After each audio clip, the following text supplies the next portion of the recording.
Hey y'all, what's going on? It is the Culture Critiques panel. We're back again with another recap and review for The Real Housewives of Salt Lake City. This is still season 5. We are now on episode 10, which is Kiss Kiss Bangs Bangs. Let's get into it. Let's go.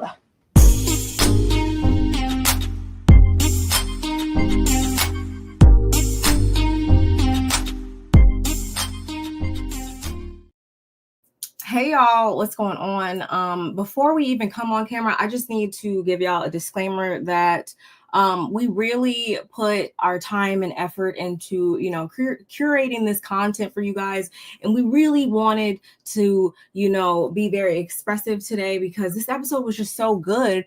And we could not resist but to, get into character and really give an ode to, one of the greatest to ever do it, Ms. Meredith Marks herself. So, without further ado, this is who we are today.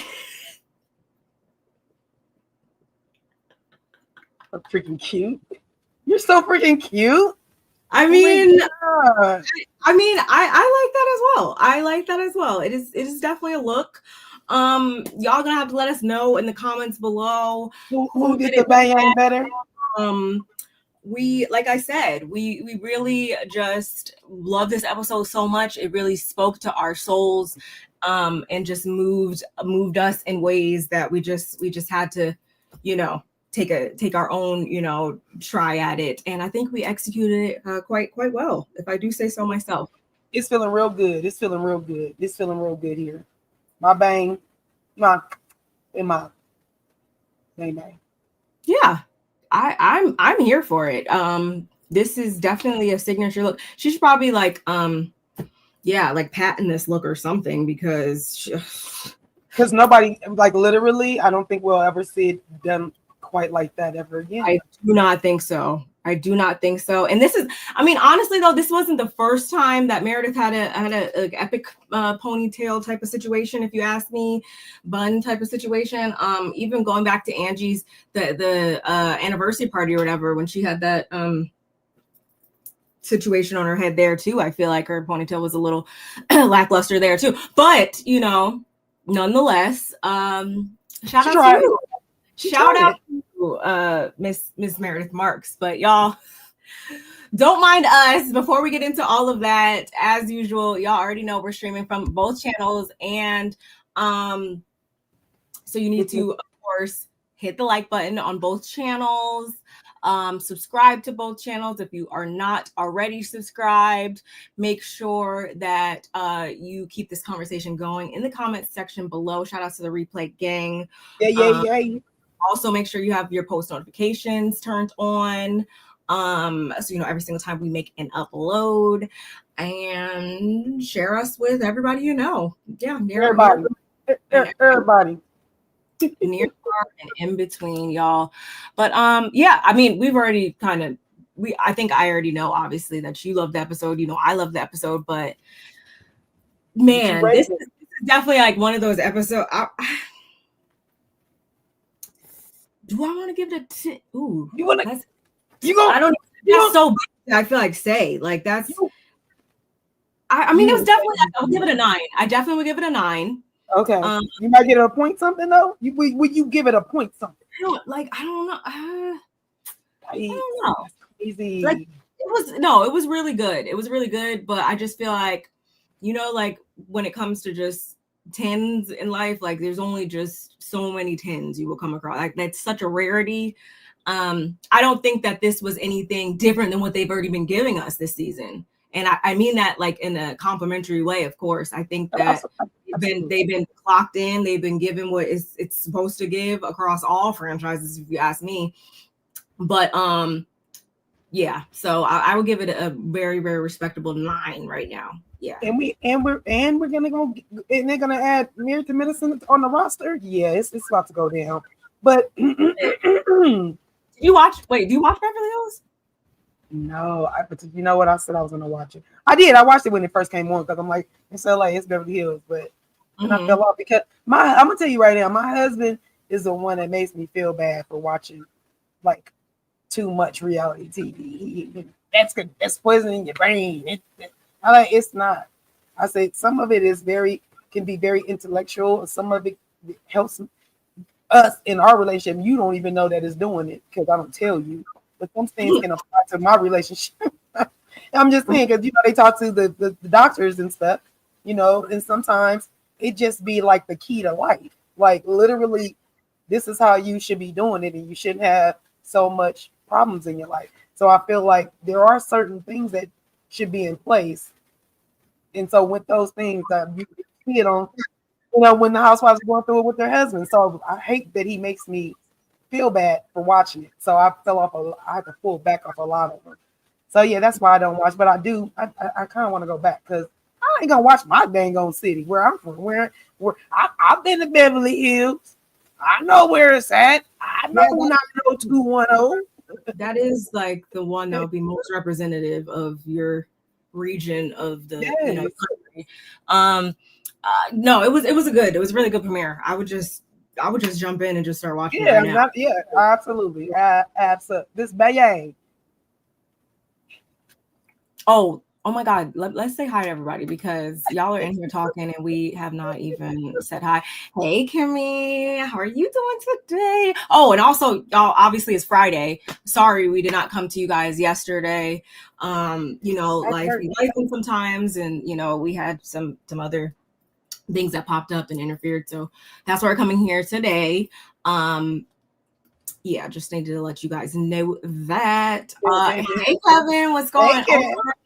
Said Barb on another what?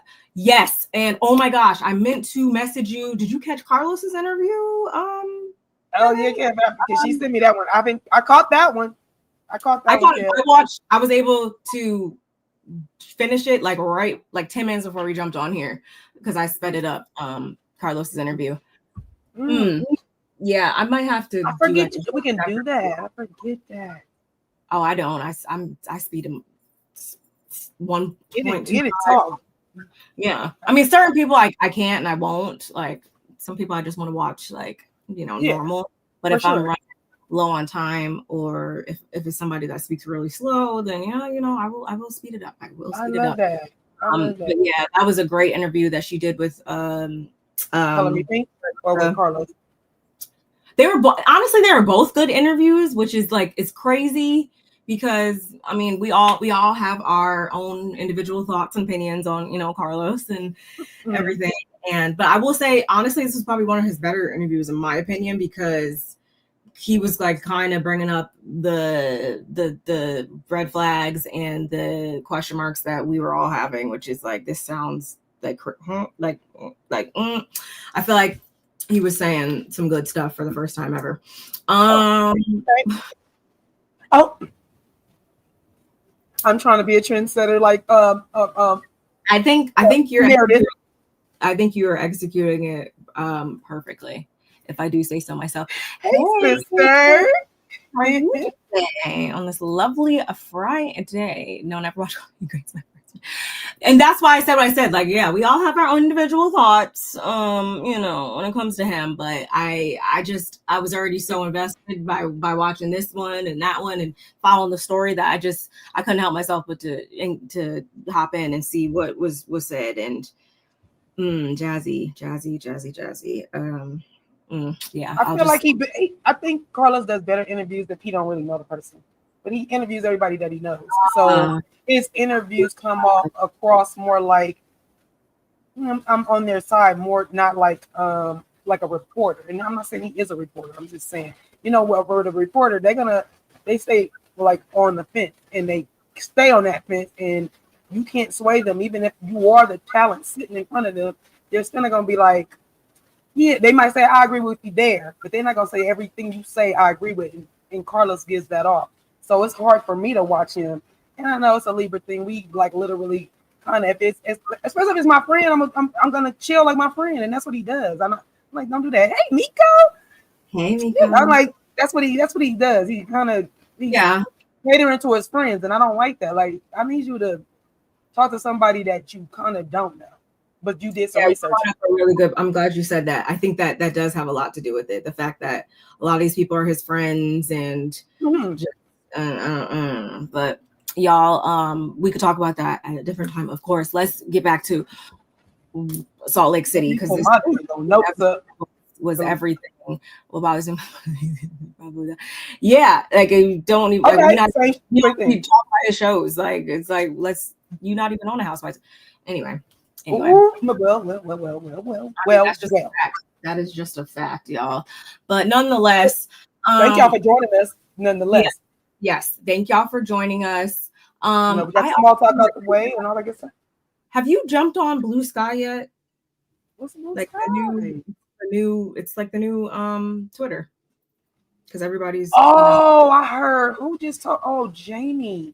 Was it Jamie? Yeah. Somebody was just. I think it was Jamie. That's me. I was watching and she was like, and I didn't have my phone by me when I was watching it. I had it on my TV, so I didn't go grab my phone because usually when people say stuff, I want to get on it just to see what it do. Not just that, but like anything. Just like with Rockstar on that he has his own mobile service. I want to go on his website and see what they offer and what they do. So usually when I hear things, I'm like, ooh, so I couldn't remember. And I don't know why. I think Blue Butterfly was in my head. Blue Sky, though. No, so how's it? And she said it's kind of looks like X a little bit. Whoever. No, it's literally the less popular. I can't even say less popular at this point because the way people have been disbanding X and migrating on over there is like, wow, by the hundreds of thousands. I've never been on X. I mean, I have one, but I don't know how to work it. I never know how to work it. I didn't know how to add people. People be answering. I was just like, it's too much. Like I literally, like I had to, I'm a little older. So for me, I need my kids to help me. And if they weren't really, if they not like, they don't do X. My kids they're not on X. They would help me more with like, if I wanted to do a TikTok. I used to be on like heavy, like, especially like the 2010s and stuff like that. Like it's such a, before I joined the military, stuff like that. Well, I had just got on Facebook in like 2010. I was like 2000, probably 2008 or 2009, somewhere around there. I think I had just started my Facebook. I was on late. The only reason I got the Facebook is because my high school had started their own page, and I ran into somebody at a gas station. It was like, "You on Inglewood Bean?" I'm like, "What's that?" Like, all the classes, we all chit chat and da da da. I'm like, no. So I, get on the computer, I get that, and I'm like, oh wow. And then somebody must have put in the link or said something about Facebook, and then I jump on Facebook and I was like, oh wow. And literally it was like, oh, I can find anybody and just start typing in names of everybody, any and everybody that I knew that I wanted to that I hadn't seen in years. So I just started typing the names, and everybody was pretty much on there. So yeah, I didn't get on X because it was like already too much for me with Facebook. Then I was like, okay, Facebook. Oh, I like Instagram. I'll do Instagram. So those are the two.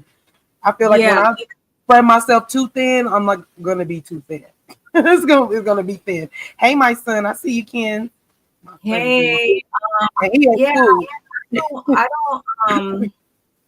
I mean, I used to use it more when I was like doing party promo and stuff like that back then. But obviously now I do it, like when I'm live tweeting and stuff like that. But I brought that up to say I need to update this banner, y'all. Follow me on Sky because I am on there now.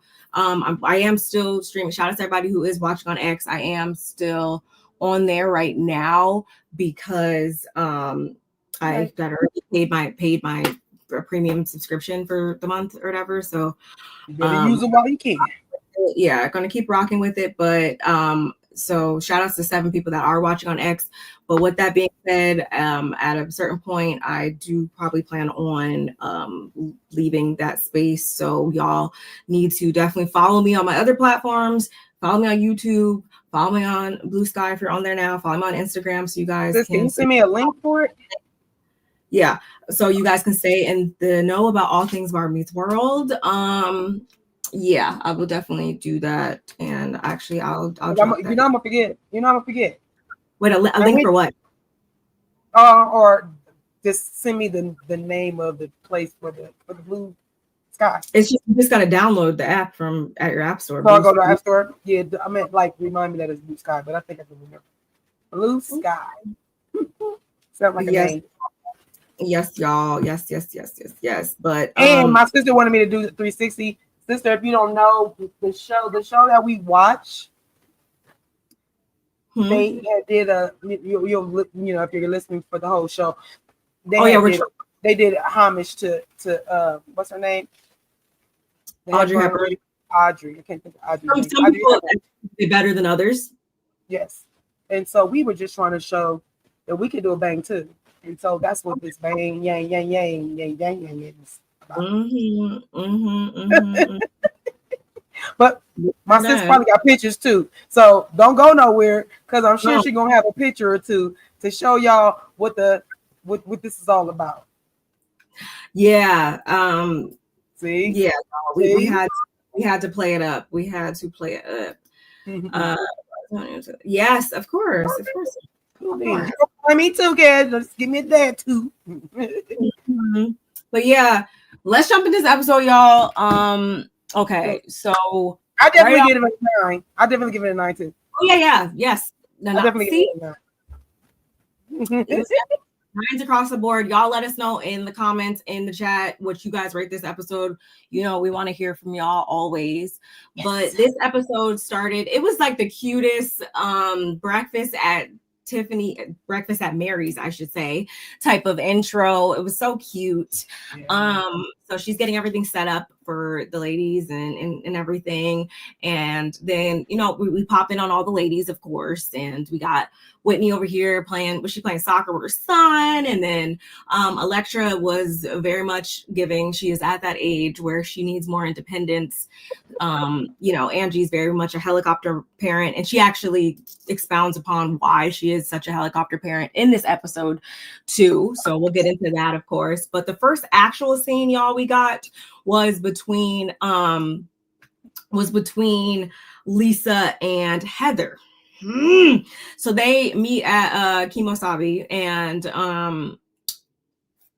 I just okay, I'll save that for then. But so Lisa, I know. Ooh. So hard.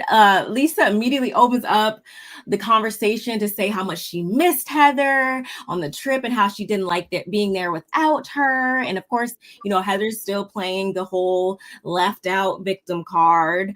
And Lisa's like, you know, Bronwyn gave them an entirely different story of what went down between her and Heather. And things just went completely left. And she says that she was venomous. And Lisa continues on to say that Bronwyn was livid over the fact that she called Heather in the hot tub. And of course, Heather latches on to the fact that she got so mad that she called her, and she's actively like trying to spin all of these things into her favor in real time. We saw that again this episode, y'all. And she's sure to tell Heather that Todd asked them to leave if things can't be settled between her and Bronwyn. Yeah, she told her all of that, y'all. And Lisa's proud to say that she was a good friend to Heather, and she feels good about how she left things between her and Bronwyn upon conclusion of the trip. So Heather, with that being said, Heather's kind of, I don't know, I'm only bringing this up because I think this kind of dictated how she acted later on in the episode. I feel like she picked up the fact that they left the trip on good terms, according to her. Obviously, we as the audience know that there's more to that story, and it's not so black and white between Lisa and Bronwyn at this moment. In her confessional, Lisa says that she doesn't want to be in between Bronwyn and Heather, but Bronwyn put her in the middle when she kept wanting Lisa to speak for Heather. And Heather starts to pop her ish, y'all already know, and she's saying that Bronwyn is not going to come in between their friend group, and basically she better get with the program or else she's going to get her locked on if she can't figure it out herself. So before we go over to, because it was actually a split scene, y'all. We were with Heather and Lisa, then we were with Todd and Bronwyn, but I just wanted to, it gets confusing when you go back and forth sometimes like this. So this was everything that happened between Lisa and Bronwyn. What say you about this scene? I thought that place was. I thought that place was bomb. Oh, with the Because raccoon penis? Yeah. and so yeah, so literally, I love that the fact that this place is you go in there, it's a shoe place. They think they shopping for shoes and hats at a cowboy spot, and Heather is hungry, She's and she was big as because she's losing so much weight with those Zank that she should be hungry. And so, no, I'm just joking. No disrespect to people that old Ozempic, do your thing, baby. So, but it's just funny how they go, they get in the bar, and I like that. I like that. I've seen a couple of spots that I want to try and go to. One was like a laundry place, laundry, right? But it was definitely a bar or something where you could go in a little secret spot and it wasn't that. So I was like, oh, it's yeah, yeah. yeah. I mean, they had it was, I guess, like Kimosabi is supposed to be like, like cowboyish, like cowboy boots you can buy there. I mean, you saw all the stuff, and yeah, I guess a bar speakeasy situation, which it was cool. Yeah, it was place. cool. I could have did without. Wait, what you say? Said, of course, Lisa was looking at the rings. No, of course she was, because she loved to spend some money on a ring and some jewelry. But I'm a sucker for turquoise; it's my favorite. So I was like, not even mad about that. But I did. Even more reasons why you love this episode. Oh, it was a couple of reasons. I was just like, oh my, but yeah, I love turquoise, and I do like it. But I could have lived without seeing a raccoon's peen on somebody's hat. That I didn't need to see. I mean, that was kind of cool. I thought that was kind of cool. I would point it out too, but Lisa said I would too. Her life without she never thought about raccoons. I was with her. I was like, I guess they would. I guess so, but my brain didn't go there. So that was funny. Those little things was funny. Yeah, thank you, Orange Blossom. Appreciate you. And the flash, y'all. But Heather gets on my nerve. Like, she literally, like, no matter it feels like, even if no matter what Lisa says, even though Lisa's licking her butt for whatever it is, I missed you on the trip. I just I didn't know what to do. Girl, you had a great time on the trip without her. Shut up. Stop being a bootlicker. I can't stand no bootlicker. Like, it's annoying to me. So she's like doing all that, and Heather just eating it up. And I just feel like, Heather, why are you coming so hard? Like, was she there when the girl was trying to apologize to her and was trying to bring her to the trip? Was she there? I don't think I literally think she closed her ears, closed her eyes, walked in that lady's house and was like, I ain't got nothing. You can't tell me nothing. And if you say anything out the side of your neck that even remotely sounds like you trying to say something, I ain't got time for you. And that's just how it went. So now at this time to hear Lisa basically say, you know what? Yeah, I just want you to know, Lisa, Heather, that I was a good friend to you. I literally was talking about you as in a good way, and I'm thinking to myself, this is the mess that Bronwyn is talking about. This is exactly what Bronwyn is trying to tell you. You are a better friend to everybody else, but when it comes to me, you don't even come and say nothing. And she literally did it in front of our face again. I was just like, dang, Lisa, you just come and keep doing it as if you just, maybe she doesn't know she's doing it. Do y'all notice that she's doing it? Because I've noticed that she's doing this. Like, you're literally making this thing bigger between Heather and Bronwyn without even doing, because she could clearly be like, guess what? I know Bronwyn, and I know later on Mary's gonna do it. Let's be clear. Mary's gonna do it. But she could at any time like, you know what? I know Bronwyn. Bronwyn ain't coming for you. I really want you guys to. I really wish you would give her a chance. She ain't doing that. She's not doing that. She's doing everything but that. And that's the problem. Like, and you're saying you're a good friend of Bronwyn? No. So I didn't appreciate Lisa at all in that moment. And I don't appreciate Heather either. But I feel like Heather is getting kind of egged on because Lisa's not correcting her in the moment. Correct that girl. Why are you coming for Bronwyn so hard? What's wrong with you? She ain't did that much to you. So weird. Heather's a weird. Like, Heather really. She's a weirdo. Another thing, I didn't put I did say that she was a weirdo, but I hate that Heather takes conversations or bits of conversations, take them and take them out of context, and then tries to put fit them in a puzzle. You know how puzzle pieces, they be like, dang, this one fit and it don't, but it look just like it should fit, but it really don't. That's what she does. She literally, like, something that Lisa had said to her, she was like, oh, but you was apologizing to me, whatever it was, how you was apologizing to me. But on the other hand, this is what you do. It's like those are two different times. You're taking them out of context and you're trying to put them together so to fit your narrative.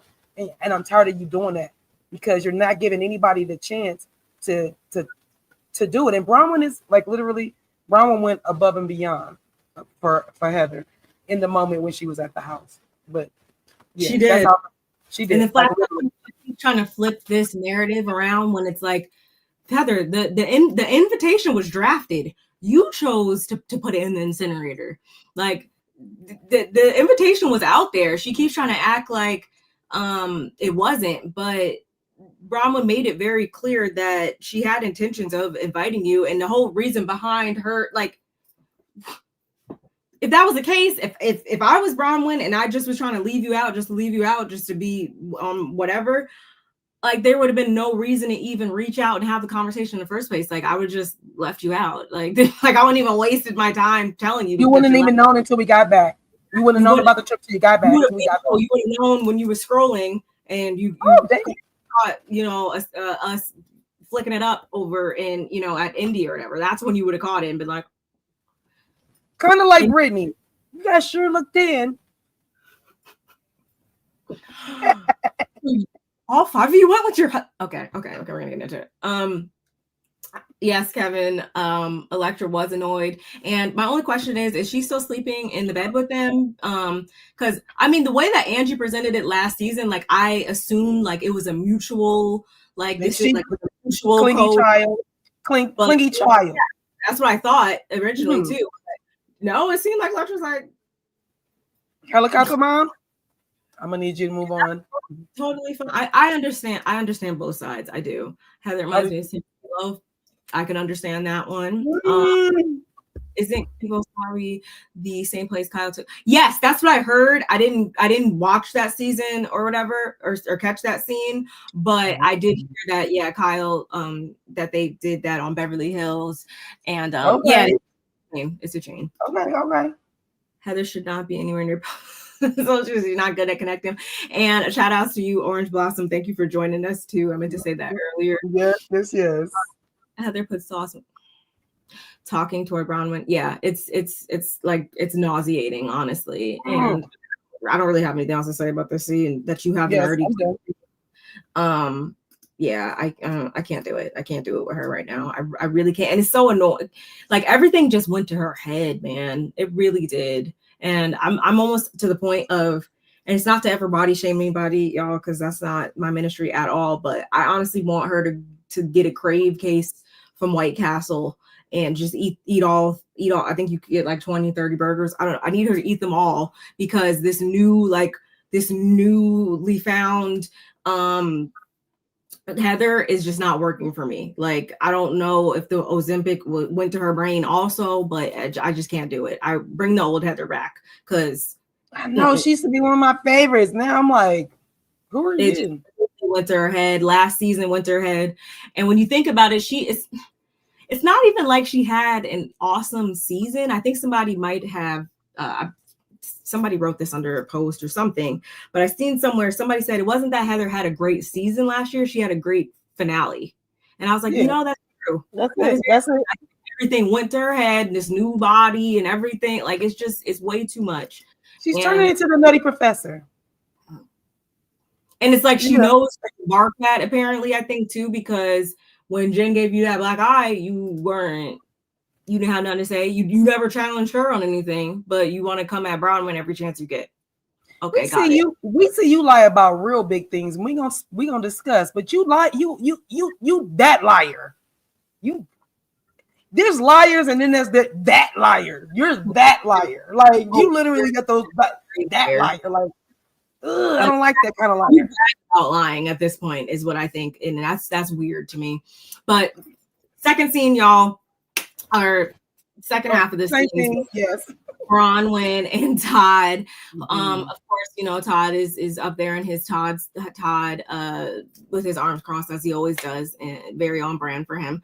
And she comes out, and I guess they're like on their patio or whatever, and she explains that she left the trip feeling some type of way between everything that transpired between her and Lisa, of course. And Todd says he's never seen her act like that in the 10 years they've been together, and more specifically screaming back and forth in the hot tub. And he explicitly says that she ruined a perfectly good afternoon, and acting that way is not very becoming of her. Those were his words, y'all. Can you just pause right? Oh. You about to say something about her? Or you about to finish saying something about him?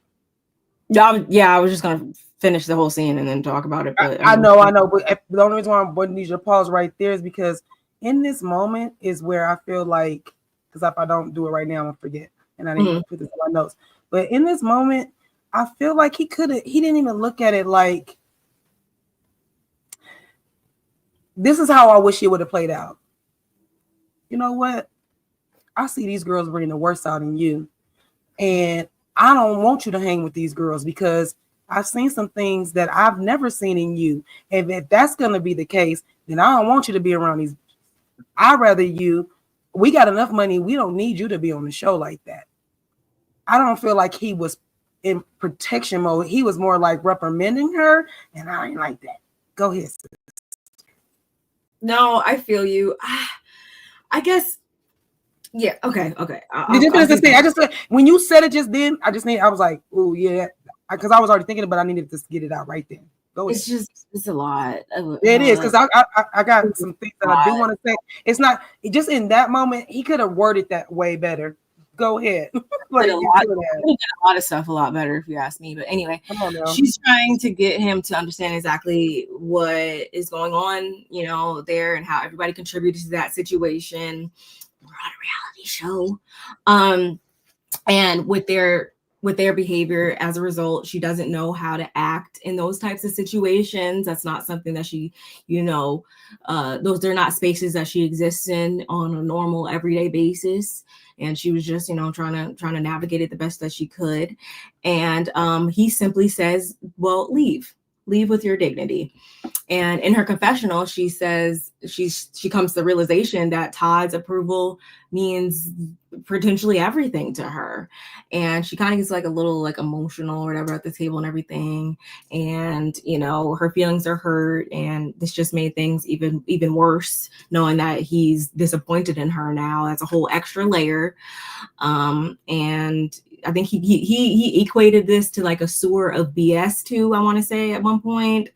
The only thing that I can agree with is when he said that your friends shouldn't bring out the worst in you. That is totally true. Absolutely. But two things, like I love, y'all already know, two things can be true at the same time.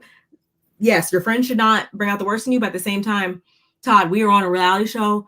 Sorry, but these are not regular friendship dynamics on the show.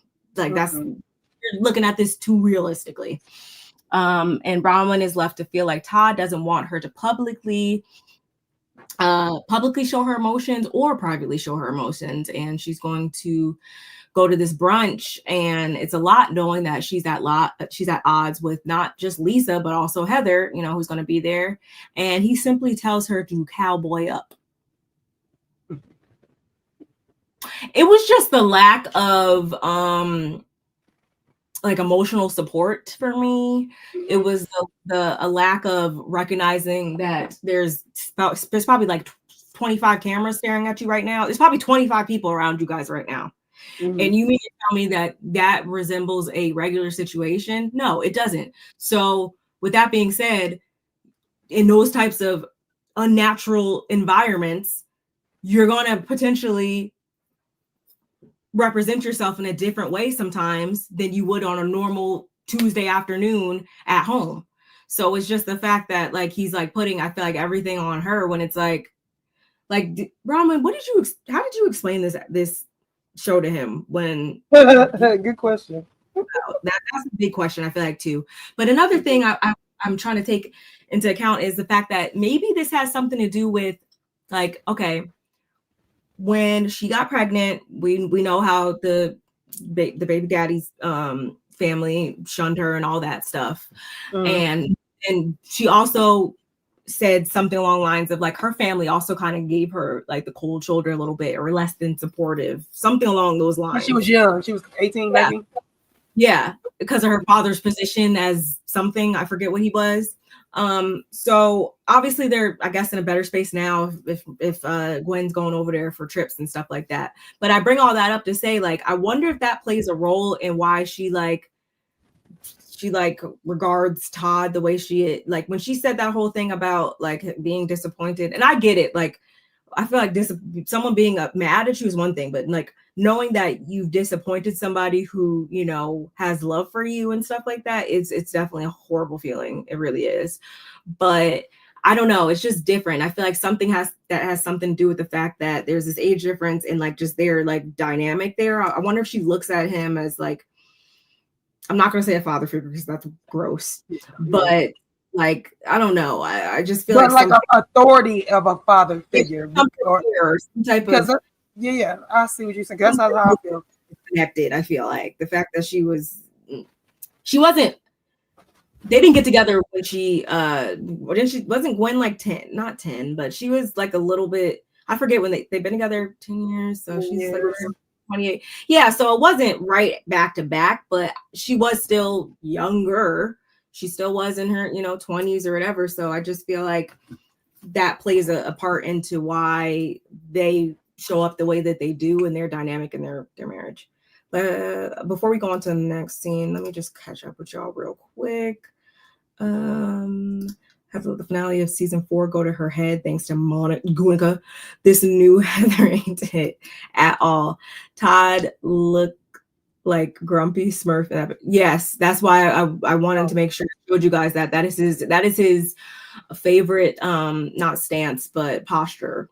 I agree with Todd in the sense that Lisa brought out the worst in Brahman, but also Todd needs to learn how to communicate to others better. Yeah, but the thing is, he's not going to. He's a person, he's of a particular age, and he's set in his ways more than likely, and especially given his like financial, like him being successful and stuff like that or whatever, that can easily go to people's heads, and he thinks that he's the boss down there at work, which is totally fine. Be the boss at work, but sometimes people bring that mentality of being a boss back into like their home life, and if that works for Roman, by all means, you like it, I love it. Would that work for me? Would I be with the Todd? No, but that's just me. Hello, beautiful people in the chat. Hey, always that girl. What's up, Daddy? Good to have you. Kimmy, it's okay. You had already came in and greeted us and did what you did, and that is totally fine with us. Absolutely. We love to have you in here nonetheless. Yeah, for me, I don't like the way Todd did her. Like I told you earlier, I didn't like the way, even like his posture, all of it. I'm noticing now that Bronwyn is like, she's not standing straight up. She's not saying, "Hey, sister," she's not sitting straight up. Yes, she's like going, like she's literally. When he said that, I didn't get the like. Even I wish I would have got her in the confessional. She was just like, yeah, like everything just looks like a little kid, like when a little kid gets reprimanded by a parent. And like we said, we're not trying to say anything about him being father figure to her.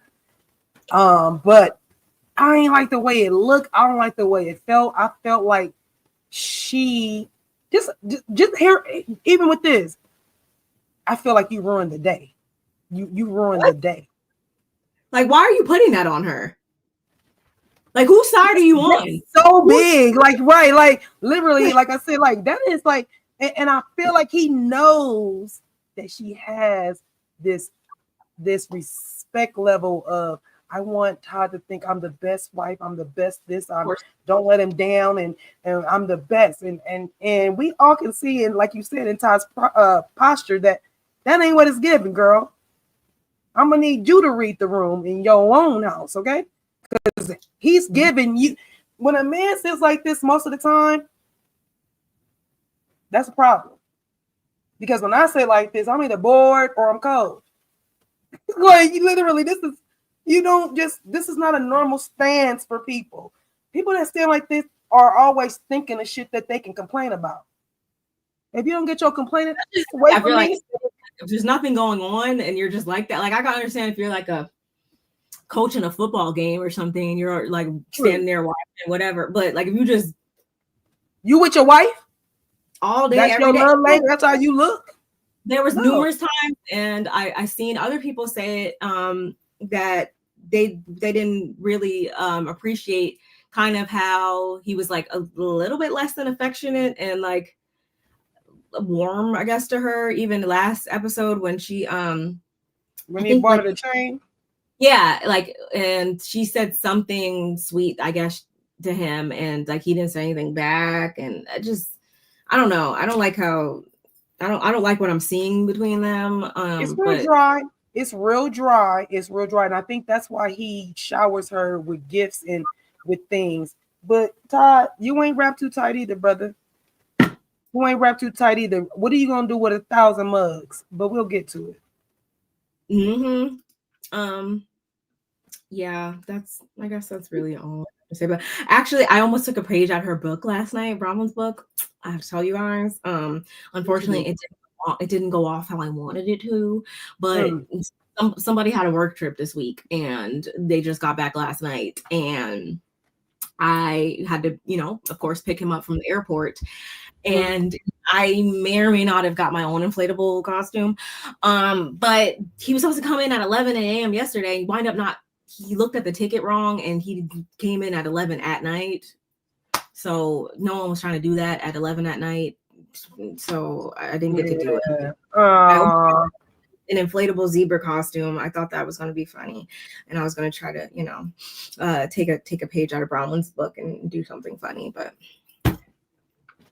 whatever. Well, here's the thing. Your husband's out of town a lot sometimes, so not a lot, but he goes in out of, not as much as they be. We gotta get dog. And not like that. Third where he will be out of town. Like, Yeah, look, not like Red Cup Seth, but I'm just saying. That's funny. Yeah, y'all. I'll get back to you guys on that one. So the next thing we get is Angie and her dad. She cooks dinner for them and they sit down and they sit down and dig in, but for shots, which I thought was funny. And she kind of goes into speaking on how a lot of things were put into perspective for her when she had Electra, as it pertains to parenting, of course, being as though her dad was the sole, parent to 7 children. For her, she was 8 years old. I don't know if she's the youngest or where she falls in that, but she looked like she's in the middle or closer to the yeah, older one. On the picture that they keep showing. Like my bang is on my lip gloss, y'all. The bangs they're just doing so much bangs, they just keep on giving. I got it. Angie was up to say that she puts herself through the ringer trying to be there for her daughter and make sure she pretty much wants for nothing and the whole nine, just being a perfect mom, because that's not what she had. She didn't have that, maternal figure to make her, after school snacks and stuff like that when she was growing up. And so she tries to get that like love that she didn't receive from her mother. And she actually, this is all kind of, I feel like, came to a head for her when she said she was like organizing some of her Electra's necklaces, I want to say. And there was one necklace in particular that her friends gave Electra in a memory of like her mom or whatever. And she just like didn't feel any connection to it at all. Like it just didn't move her at all. And she's like, I should feel like something like, and she says that she doesn't really discuss her mom with her daughter because her image of her mom is kind of skewed, if you will. And that's, she's not wanting to obviously then badmouth her mother's memory to her daughter. And y'all get it. Y'all get it. And Angie, she gets emotional. She's telling her dad all of this, and he comforts her, which I thought, I don't know, that maybe because we both are very close to our dads, of course. So of course I'm like, oh my gosh, I just love that. And he's like, everything's gonna be okay and stuff. And she says that she does admit that she's still, part of her is still like mad at her mom to some degree, and she does want to find that forgiveness though. Mm-hmm. And I don't know. Did we already know that her mom was an alcoholic? I don't know if she had admitted all that before. I want to say she did. It didn't she did. She did. So speaking about that and, self-medicating and stuff like that. And her dad just, he's her rock, as we know, as far as, parents go. And he says that her mom didn't exactly know what she wanted. She came from, it was just her mom, and her mom just had one brother. So she said, when she gets older, she wanted to have like a whole bunch of kids. But when that actually came to fruition, it was like, okay, probably for her. And she, I guess maybe, I don't know if that is what caused her to turn to the bottle or what, but one could only think that, the two were probably involved to some degree, I would say. And Angie does feel good about letting this all out though in the end, which I thought was nice. I like Angie be giving, in my opinion. I know a lot of people don't, care for her or whatever. A lot of people didn't care. I didn't know that. I didn't know that people didn't care for her. Yeah. I like Angie. Their own thoughts. But obviously we could say that about anybody. Like there's going to be somebody who likes and dislikes everybody. But I can't say that she's not giving and hasn't been like open as far as like stuff like this. I thought this was a really, really beautiful scene. And I know she got a lot of support and stuff online, because I seen her post, showing her appreciation for everybody who reached out for her for opening up and saying all of this. But my only thought is like, I wonder if this is maybe this is like I don't know, maybe some people might say bad, some people might say good, but I would say maybe this is the unique thing about reality TV and being on this type of show.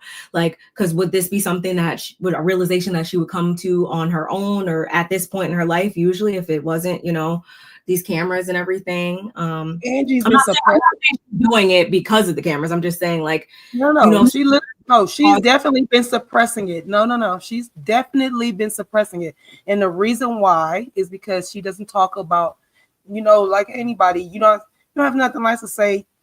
You shouldn't say anything. Now you're talking about, now you're going to go back to your mom, who is her yaya, which means grandma. Oh. You don't want to be putting ill feelings into your daughter or your kids, brains about putting no ill thing about anybody, their dad, and that's hard to do. Their grandpa. Yeah, it's hard. So I actually commend Angie, as as difficult as it has been, I'm sure, for her not to say anything, like literally not say really much about Yaya. I'm gonna just call her mom Yaya, so that we just, but Angie's mom being gone for as long. And another thing, Angie is a little bit overcompensating, because of course you do overcompensate. You like, well, shoot, I would have wanted a lunch every day. That's something I saw my friends have. But it's so funny, when you're the kid that get the lunch every day, you don't want your damn lunch. Like you do, but you don't. You know what I'm saying? You don't know what you got until it's gone. You don't know that you want that until you don't have it. It's just like, it's the weirdest thing. So usually the kid that gets the lunch really be like, you want my lunch? I don't want it. I get this lunch every day. This is what I get all the time. And so they don't realize they're blessed. Yes, they don't even realize. So with her overcompensating, and it's not even an overcompensation, but her doing more because she thinks this is what her the mother should have been doing, or whatever. It's just, it's sad to see that. And it was hard to see her being that much pain, and her dad can't do nothing about that pain for her. There's nothing he can say to her. It's her feelings. He was there, like she said. She's happy that she was with her dad, who lived it with her, but that's his wife. That's not his mama. And so, for her to get that breakthrough, it was really She needed that. You could just see it come Yeah. off her. Like you can literally see the weight come off of her. She was just so beautiful in the way she cried. Even like I really like Angie, and just she broke me down. Like she literally broke me down. Like you said, we're both daddy girls, and I commend her father for having 7 children. You know, it looks like kind of stair stepping because I have 5 and I have a big gap. I have 2 that are 3 years apart, and then I got a 10-year gap, and then the last 3 are all 3 years apart.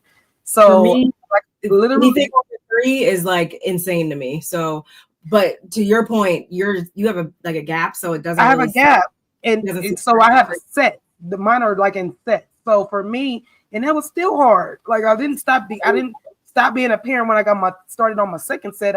Now I'm a teenage mom, a teenager's mama, and then I got the young set coming in, and it was a lot. So thinking about a man that has 7. to go out and work to provide for the family, also be there for 7 children. I tell my kids all the time, you know, I deal with your dad's personality, and then I got to deal with y'all, all 5 of you guys, and 2 of them don't live in my house with me, my oldest, but still we talk on the phone. I still deal with their personality. If they're upset with each other, if they're upset with their spouses, you know, it's just like a lot going on. So for me, I'm just like, the dad is just something to be said about him. He's just like, and it's not enough for them like, oh well, that's what dad's supposed to do. Yeah, but dad always don't. So yes, just commend him. Just like if it was a mother who's the father had one on and she's left with 7 children, we would be commending her for doing the same thing. It's the same thing. It's just that it's a lot. And to go back, just this last thing that I want to go back on, we don't know with the mama being having these 7 children and one day saying, you know what, I don't know, like I don't know what I did. Yeah, she probably was going through postpartum. She was having kids back to back to back to back to back. Baby. that baby was postpartum. And she probably was drinking to get rid of that. And I'm thinking Angie's it's gonna dawn on her like, oh, that's probably what it was. Angie only has 1 kid. So she don't have the juggle 2 children or 2 or more. She don't know that. So those are the things that I just want to touch on with her specifically. And it was beautiful and so sad to see her cry and her dad hold her and him cry. I just like them. I like them so much. And she becoming one of my favorites. I feel like I hope you feel better. I hope everything's okay, my love. That's why I kept this up here. I definitely think healing. Yeah, I have been wondering where your blood, but being for real, I ain't even gonna play with you. I'm that for real. I've been wondering, like, dang, that's not like you. I hope you feel better. I hope everything is okay. I hope she does like I'm fine with her getting a spinoff. You know, a little not as whole. Yeah, but a 3-part. Less my big fat Greek summer or something. She goes to Greece, does something for like 3 episodes. I'm totally okay with that because I'm just interested, and I'm also interested if like she has 6 siblings. I feel like would be the best people to talk to about this because I wonder if it's going to be different. It's going to be different. Everyone is going to have gotten a different version of the mom and you know have their different perceptions and stuff like that. But I wonder what they think about it. Maybe that would be a good starting point for her to maybe start to find some healing with this whole thing. I don't know how her relationship is with her siblings, but I don't know. But I am glad you brought up that part about postpartum and all of that. I think all of these factors have something to do with it, and I just hope that she finds the healing and stuff, as Whitney would say, healing that you know she needs to get through this once and for all. I'm sorry, y'all. Nola Reese is on my sister's on my text right here saying she loved my hair, and so I'm like, this is a problem. Like, you didn't see that's why because you know like when you're trying to be funny but like you just do something too well, it's a compliment.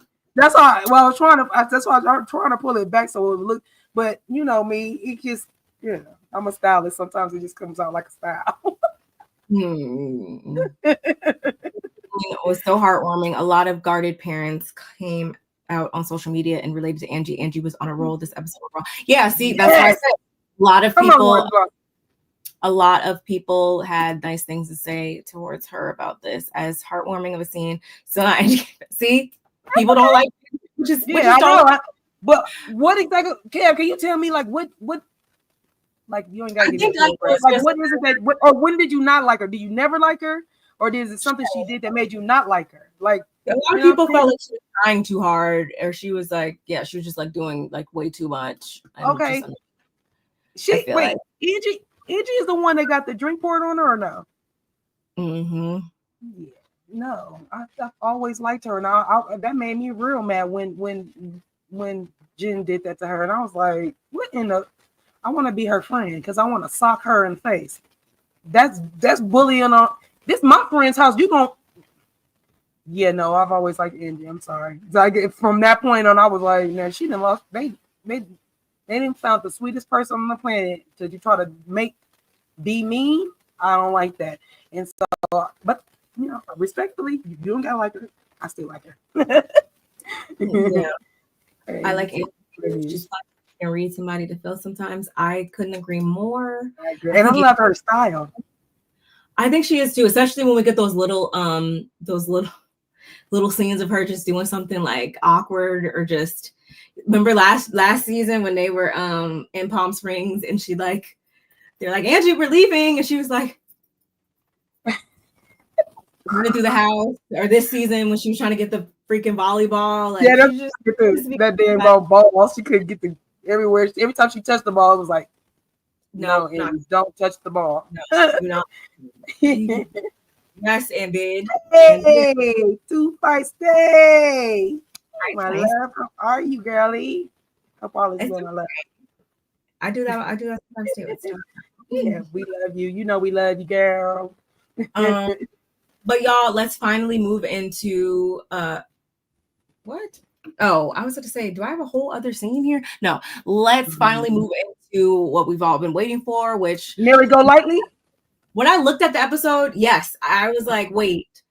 So like this I was like, this whole event better give what it needs to give, because we were only at like 15, maybe 20 minutes. Like this was a whole like half an episode plus, I feel like, of just this brunch. So I knew it had to give something, and it did not disappoint y'all.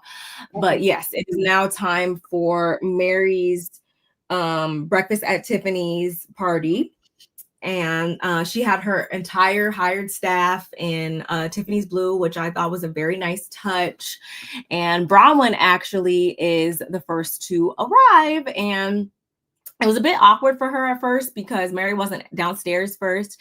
And when Bronwyn arrives, let me just show you guys, this is what she had on. She had on this yellow dress, which I thought was really nice, and these like yellow mules. And she had her clip-on bangs. You know, she had her clip-on bangs, and she actually is the one, surprisingly enough. Like I hate when people just say like, oh, someone looks like somebody just because like that's you just making assumptions off of nothing, for real. But when I looked at this picture of her and Audrey Hepburn, I was like, oh, well, okay, excuse me. She actually is the only one that really, I feel like, really channeled and looked like literally, I did the same thing. I pulled that up for my I pulled that up when I was showing Nani, my daughter, today when we were watching. Well, she watched it with me the other night when we was rolling. Like literally, she was like, "Mommy, what is going on?" I was like, "Girl, it was comedy." But so the day when I was watching it before the preview, for the review, I said, "Well, let me show you what they're doing. Let me show you who Audrey Hepburn is." And so when I brought it to her, like, oh, she nailed it. I was like, she did. And I had pulled up. I put that picture came up too, but there's even another one where I was like, dang, she looked just like her. So I was like, she did it more, and she even put the yellow dress on. She did that. I don't know if that was like her inspo pick or that was, I don't know what exactly, why she chose the exact dress she did or anything like that. But I don't have any complaints. I think she executed it just fine. Yes, I've seen that picture before too. Yeah, it definitely was. That's the one I was like, she looked dead on Bronwyn. I was like, whoa, Bronwyn, I was like, oh my God. That's crazy. Okay. But I see what we're doing. But so yeah, it was awkward a little bit at first. It was just her and Eduardo, the barkeep. So until none other than our, freaking fashion look icon of the day came through with her beautiful bangs. Beautiful bangs. Where's the picture? No, really, where's the picture? Oh, you better have a picture because this is. Well, she came in like this. This was like the whole, which I didn't even really like. It was just a lot of black, so it wasn't really anything that jumped out at me. Right. But y'all, look at those bangs. Look at those beautiful bangs. Don't you love them? Aren't they beautiful? Don't you want some bangs like that? I can teach you how. It's like, anyway. Wait, let me tell you what Meredith looked like. Let me tell you. First of all, no disrespect, Meredith, but I don't know if you're putting fillers in your face. I don't know what you're doing, but stop doing that because I'm going to tell you two things. You look older. You look 15 years older on the picture. On top of the fact you look like the dang on Madam. I think that was her name, Madam, the little puppet, the little dog, the little puppet. Y'all know what I'm talking about? She looked just like her. I was like, Meredith looked like, no, literally, for real, I ain't lying. She looked 10 years older. At least 10 years older. But like that's what she always looks different. Like on her Instagram, she looks one way. On the show, she looks a different way. In the confessional, she looks a little different way. I don't know what it is, but yeah, she's like doing something weird because she always looks really different. Like, and I don't like there, she looked really different. Like when you pull that picture and when I looked at her on this episode, I was like,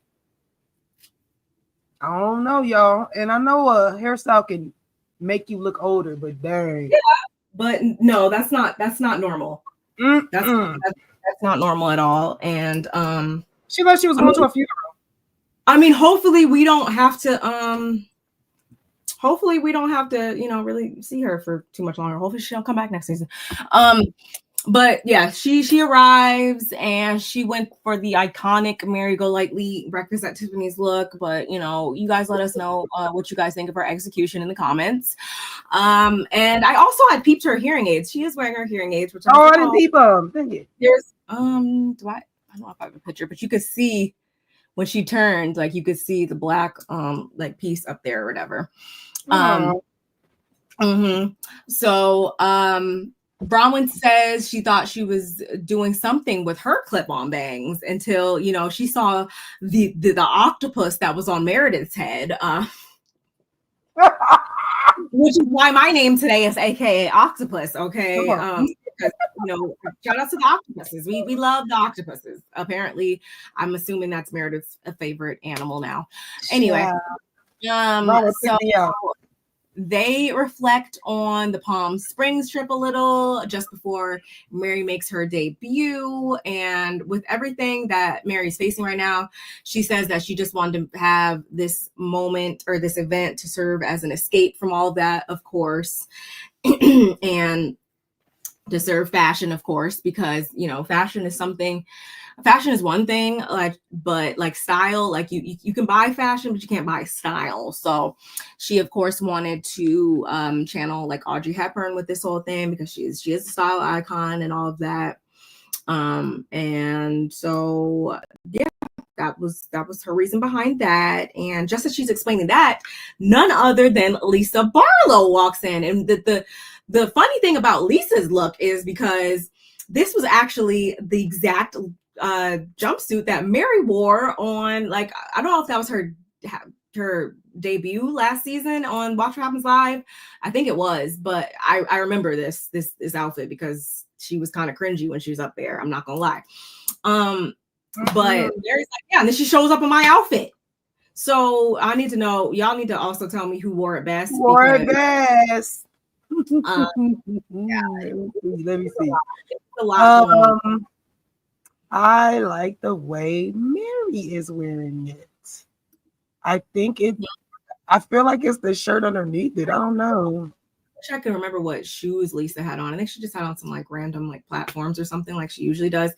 I didn't like the boots when Mary had them on. I didn't. Those are boots on with that? I didn't even see that. Like Those are boots on top of like, that? yeah, they were like bejeweled freaking boots. I didn't really care for them at all. Oh, But ultimately, like obviously I'm not gonna say Lisa because I'm not gonna say Lisa, it's not especially fitting her the same. It's not even fitting her the same. It doesn't like, even look the same. Why are you wearing this? Like, why are you wearing this to this party? I get the color, like you were going for the color, but this is not the first time that Lisa has showed up somewhere, and she's really starting to piss me off with that because she continues to show up places and do stuff, and it's just like she just wants to just do whatever she wants, and it's F whatever the rules are or whatever the freaking vibe is. Like, let me just go completely left. And we saw that last year when she had a whole meltdown about the whole no makeup. Makeup. I'm my makeup artist. No. Girl, if you don't her and Meredith always freaking somehow like just have be on a Karen moment, and they just be on their own programs, and it's just I can't deal with it. I can't deal with it. And this was I feel like an example of that, and I can't do it. Anyway, so in her mind that looked like Audrey Hepburn. That what you're trying to say? I don't know what. I guess she was just going off of like breakfast at Tiffany's. Let me just wear blue. She's gonna wear Tiffany blue. Okay, because I was trying to. That makes way more. Not that it makes sense because it don't still make sense, but it makes sense that she tried to. Well, I don't know what that means because I've never really watched an Audrey Hepburn movie. I ain't gonna lie. I was like, now it makes me want to watch one. Like, you know, I know there's icons like that, but breakfast at Tiffany's, but usually. Meredith's look is the iconic breakfast at Tiffany's look, but okay. If we're just talking about Audrey Hepburn in general, like, I mean, there's multiple things you could wear, but that I don't remember a Fendi teal Fendi jumpsuit is definitely not one of them. That's why I was like, this is not right. This is not right. With her hair either, that pisses me off too. It's always the straight down all the time, like. Anyway, as you can see, Lisa's fashions are pissing me off.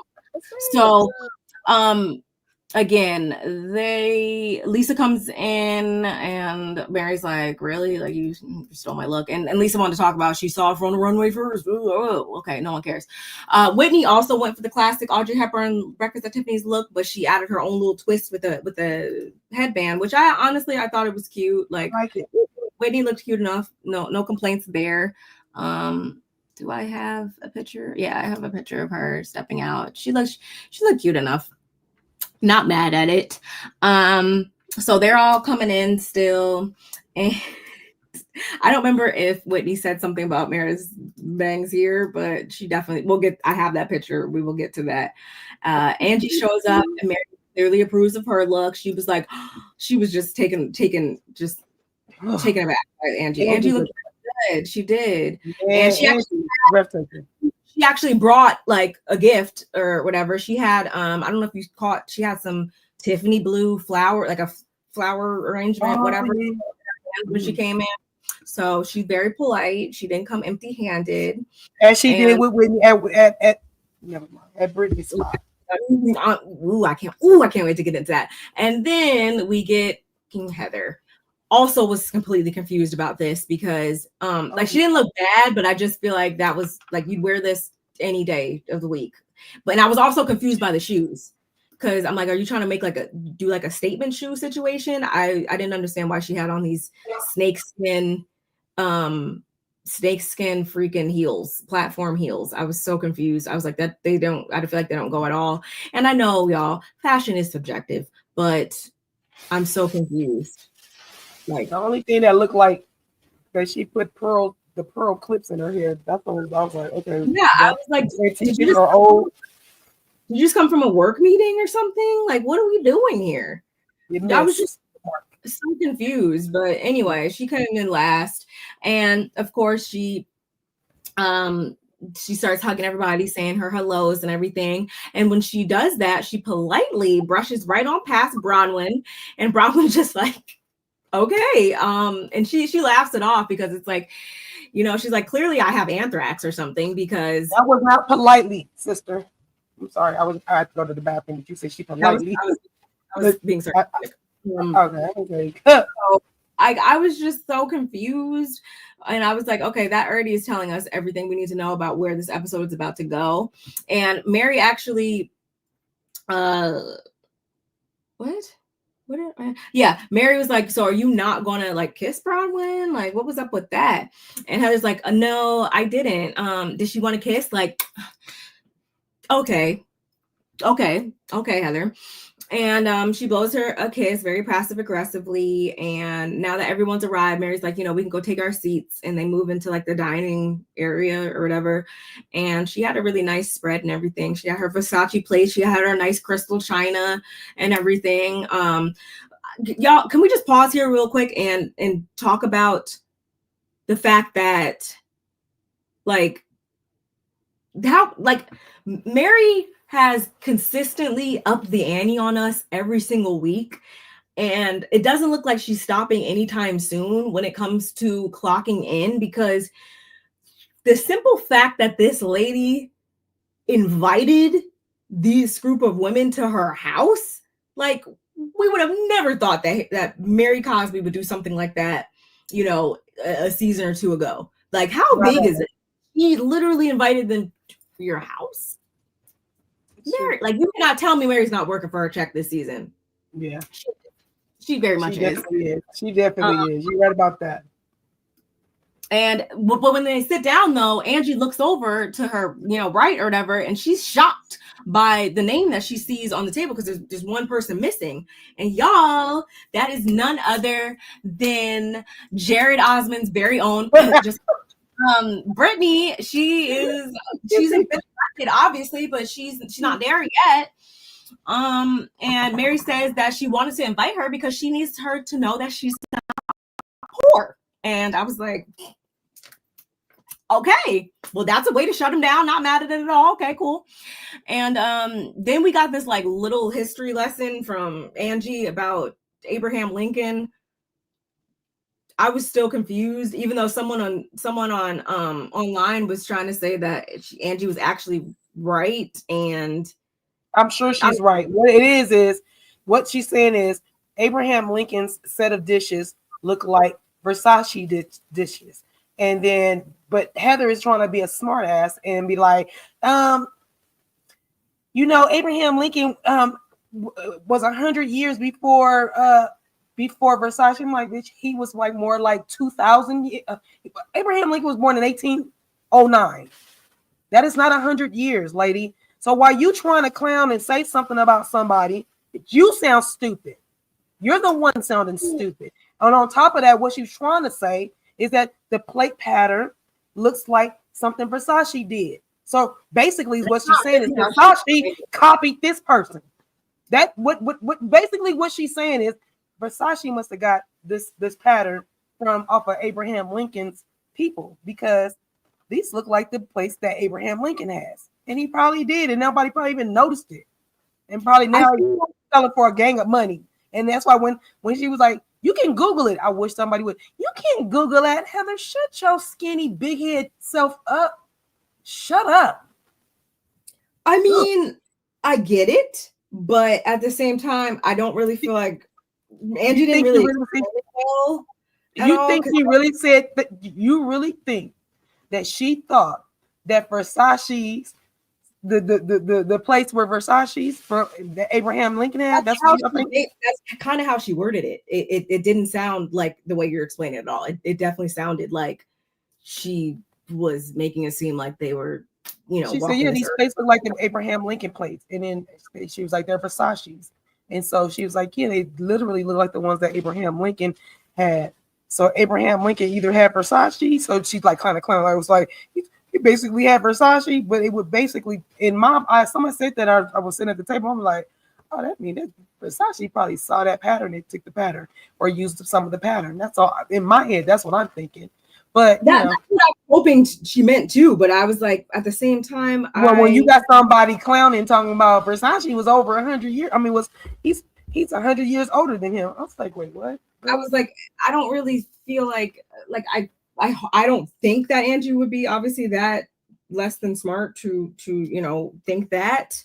Um, but I just feel like the way that she was like comparing it could make somebody think that that's what she was saying. Like, I feel like it could be confusing, but I also don't agree with the fact that of all people to try to correct her, it's Heather of all people. Cause, Heather, you just have obviously you have a lot of flaws with yourself. And I don't quite, agree with anything that you say. So even if that was the case, I would still say you're wrong because I just I don't agree with you as a person right now. So yeah. But nonetheless, y'all, moving on. So after that, like as if that's not kooky enough, in walks none other than Brittany, and she's like, I'm sorry, I'm late. And she goes over to hug Bronwyn, or not hug Bronwyn, to hug Mary, and she's like, the best comes last. And Mary's like, okay, just sit down, please. And I feel like Meredith immediately starts throwing shade by pointing out the fact that Brittany got an entirely different situation. I didn't get a picture of Brittany, unfortunately. She she wasn't in no costume. I mean, she wasn't on. Looked like she came from, like she does real estate also. She looked like she just came from showing a house. Like she didn't look like she was on brand with what the event was exactly supposed to be. So I was just kind of confused by that. But I mean, whatever. Brittany's here, y'all. Oh no, actually, I have this when she jumped up and did this, but again, that's what she had on. That's what she looked like, y'all. Like she was just showing a house. It didn't say breakfast at Tiffany's farm, but okay, whatever. So Mary opens everything up by making a toast of friendship, and she thanks them for coming to her house, and the whole nine. Only for then Heather to jump in because she still has a hair up her behind about the whole Palm Desert trip, and she brags about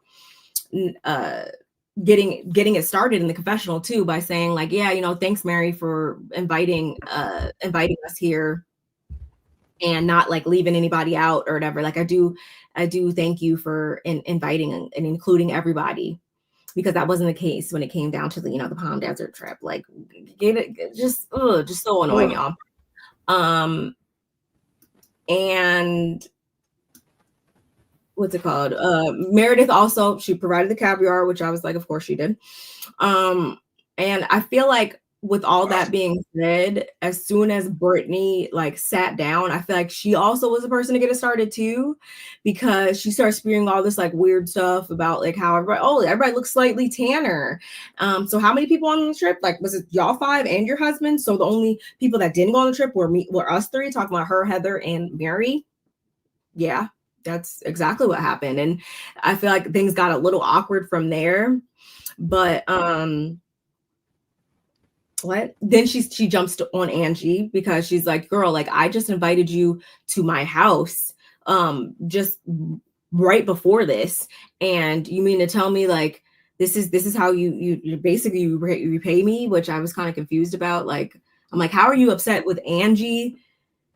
You're saying you invited Angie to your house and everything. So I guess you're expecting more loyalty for Angie, but I was like, it wasn't even Angie's event to invite you to. It wasn't her trip to invite you to. So I was confused why she was, I don't know.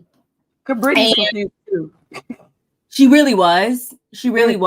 And it's okay because Angie, she also starts talking about how it was disrespectful that Angie brought her the bottle of wine. Because if it was just her, like that would be one thing, but you come to like a church event and you bring wine and it's supposed to be warm, like you should know, like as Mormons, that's a no-go.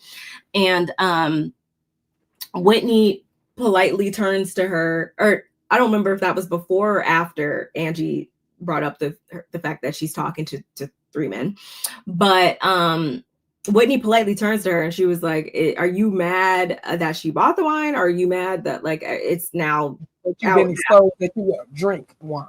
Oh man, I forgot to upload that. I forgot to upload that picture. Do you have anything to say about this? I do. Well, I'm gonna get to that part, but I did want to. There was that I left on my screen that I was so mad when Bronwyn told Meredith that she was lectured by her husband. I was like, don't tell her that. Oh yeah. You know what I mean? I just left it there because it was right after when it was after the octopus comment, and so I just left it right there. So it was like, I was like, oh, you don't want to tell, especially if you don't know where you stand in this friend group and everything. Like, literally, don't give people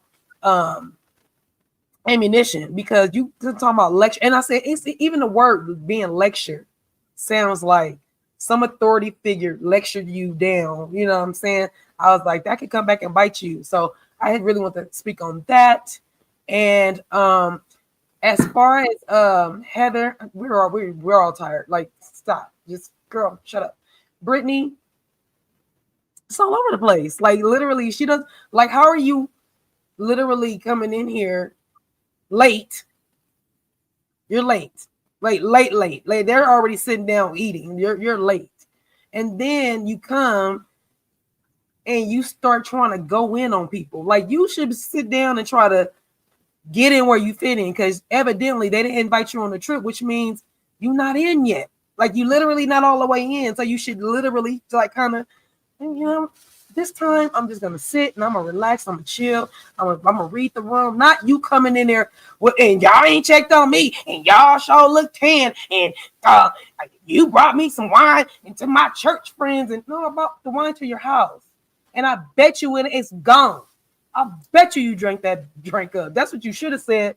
Is there any left, Brittany? Is there any drink left, Brittany? Probably not, Brittany. You, as soon as your church family left, girl, you couldn't open it fast enough. Don't play with me.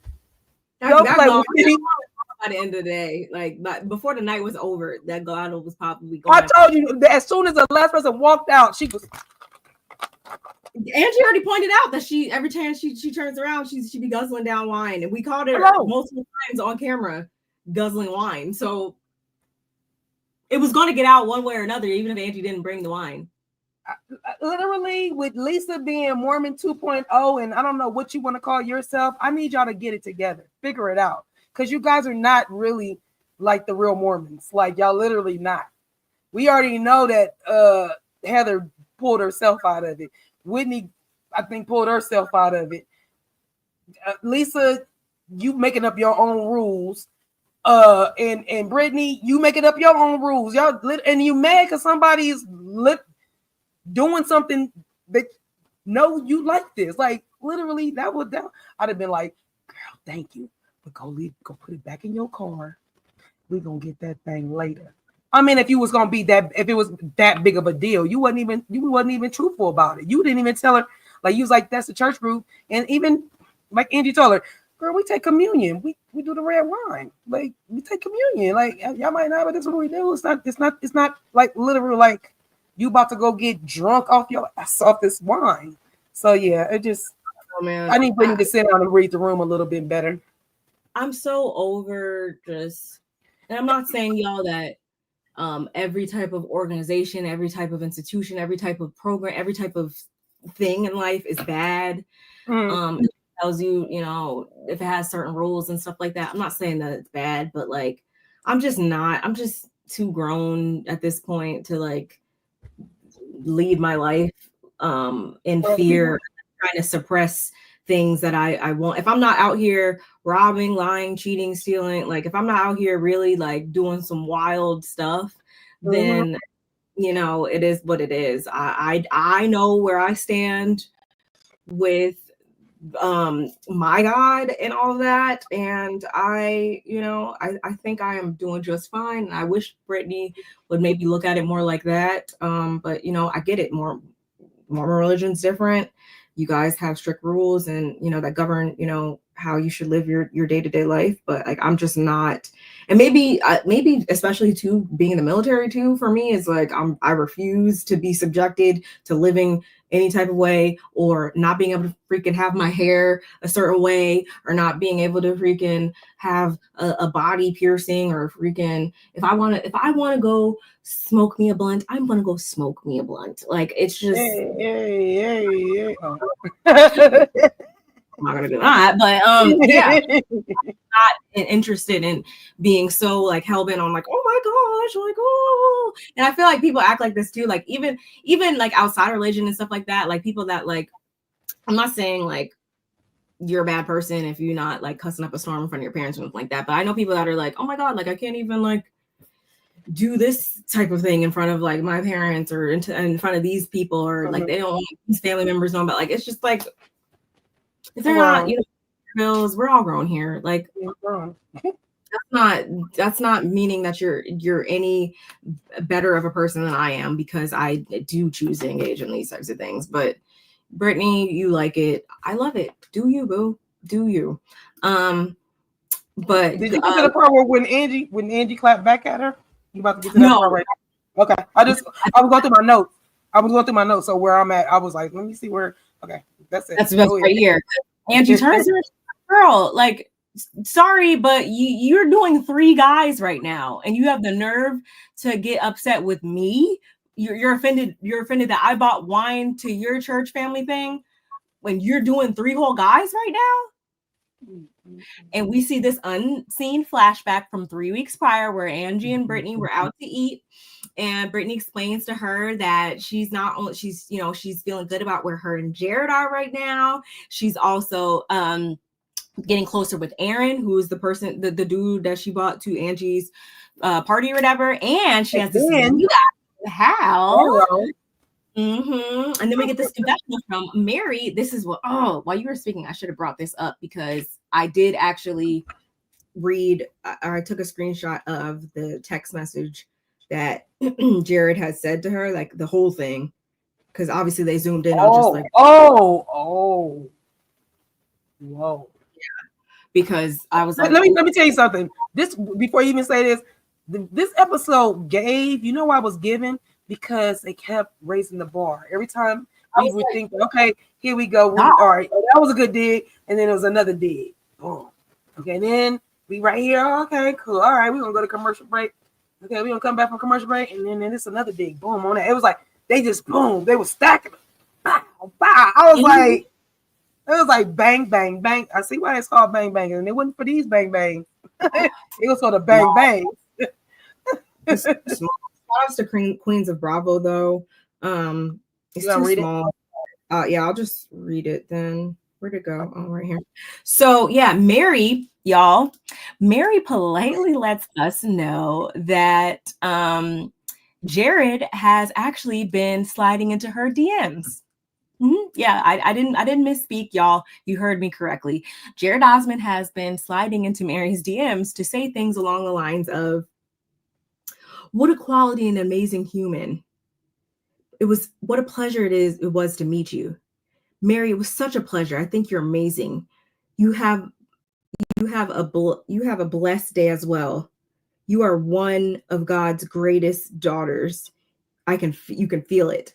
Oh, my sweet friend Mary, I do not believe any of the drama that came from Bronwyn. In fact, at that dinner that I was at, I defended you. I think you are a very sweet and wonderful woman. I told everybody about my feelings that I had after hearing you pray. I was immediately connected to you as a daughter of God. I feel that spiritual connection still. You are a solid friend of mine, and I will always be grateful for that.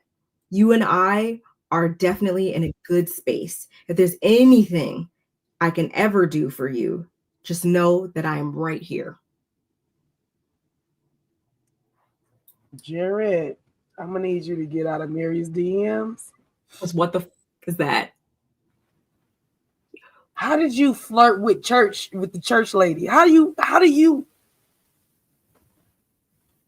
the married church lady? Because even though we know that she don't want to be with Robert Sr., we don't even know where he's even at these days. Nonetheless, she's still married. That's number 2. And Jared likes the rainbow. He like them all. He don't discriminate. Apparently. I was like, what the? And then they asked her. Did they ask like, her? She's like, no, I don't need those type of problems. I have enough going on in my life. Like, I don't need a soap opera. Absolutely not. This reunion, my dog. Let me tell you, this reunion. Brittany was probably seething with anger at this point because, like, girl, she broke her TV. She pulled her TV off the wall. You know, she pulled the TV off the wall. She pulled the TV off the wall. I'm almost positive. Have you, y'all who've seen Mean Girls? Y'all that have seen Mean Girls, that scene when Regina like finds out that like the caddy or Katie's behind the stuff or whatever, the cow team bar, that whole scene, and she's like, ah! And she like rips the stuff over here, and she's like going crazy. Like, that was literally, I'm gonna send you that. If you don't know what I'm talking about, I'm gonna send you that clip later. It was literally imagine Brittany going off in her house, which also she said her house, that was her house they were in. Brittany must be some big real estate, because when they had the yeah, that was her house. The, what is it called? The fireside or whatever it's called. Whatever they. Yeah, that was her house. I thought that was like you know, like in a like sometimes like communities and subdivisions or whatever, different neighborhoods, like they'll have like a community like clubhouse. Yeah. Something like that, because it just looked very like grand and like you're super right. nice. You're right. It was like I was shocked to know like that was her house. Like, it was very opulent. I told you that when I saw them on the after show, that when Lisa told her about the tanning room, and that the fact that she got to put a tanning room in there in her room. I mean, not tanning room, you know, spray tan, not tanning room, spray tan. Yeah. In her house, and the fact that her closet was 2,000 square feet, and then she was like, "Oh, I gotta make sure I put that in my list." And so I knew then. I said, "Oh yeah, Brittany, one of those type." I forgot. I always says that she's a realtor, so like I don't think that like just because she shows up and she's a complete airhead when it comes to her business. It doesn't mean, like a lot of times people that are just complete airheads in certain areas of their life, like sometimes they have other areas of their life that they really shine in. So she has done really well for herself in that regard. But when she just said that, I was just like, oh wow, you doing it like big like that? Excuse me. All right. I just look like a really nice house. Anyway, so from there, again, that's when Whitney was like, so you mad about, that she bought the wine or whatever. And Brittany's like, it put her in an awkward spot. And like, from a cultural perspective, like it is very abnormal that she does drink wine and she does go to church on Sundays. So yeah, that's exactly why you're upset. You're upset that you've been outed. And of course, Heather had to weigh in about the Mormon 2.0 stuff, whatever. We don't care, Heather. And, she finally says that she feels so excluded, only for Lisa to say that she didn't even think about checking on Brittany, because last time she checked, she had so much rude things to say about Todd and Bronwyn's, marriage. Pause. So I think that you would be sad that you weren't invited. Pause. I love the message, hate the messenger. Go ahead. I was like, trying to get some brownie points.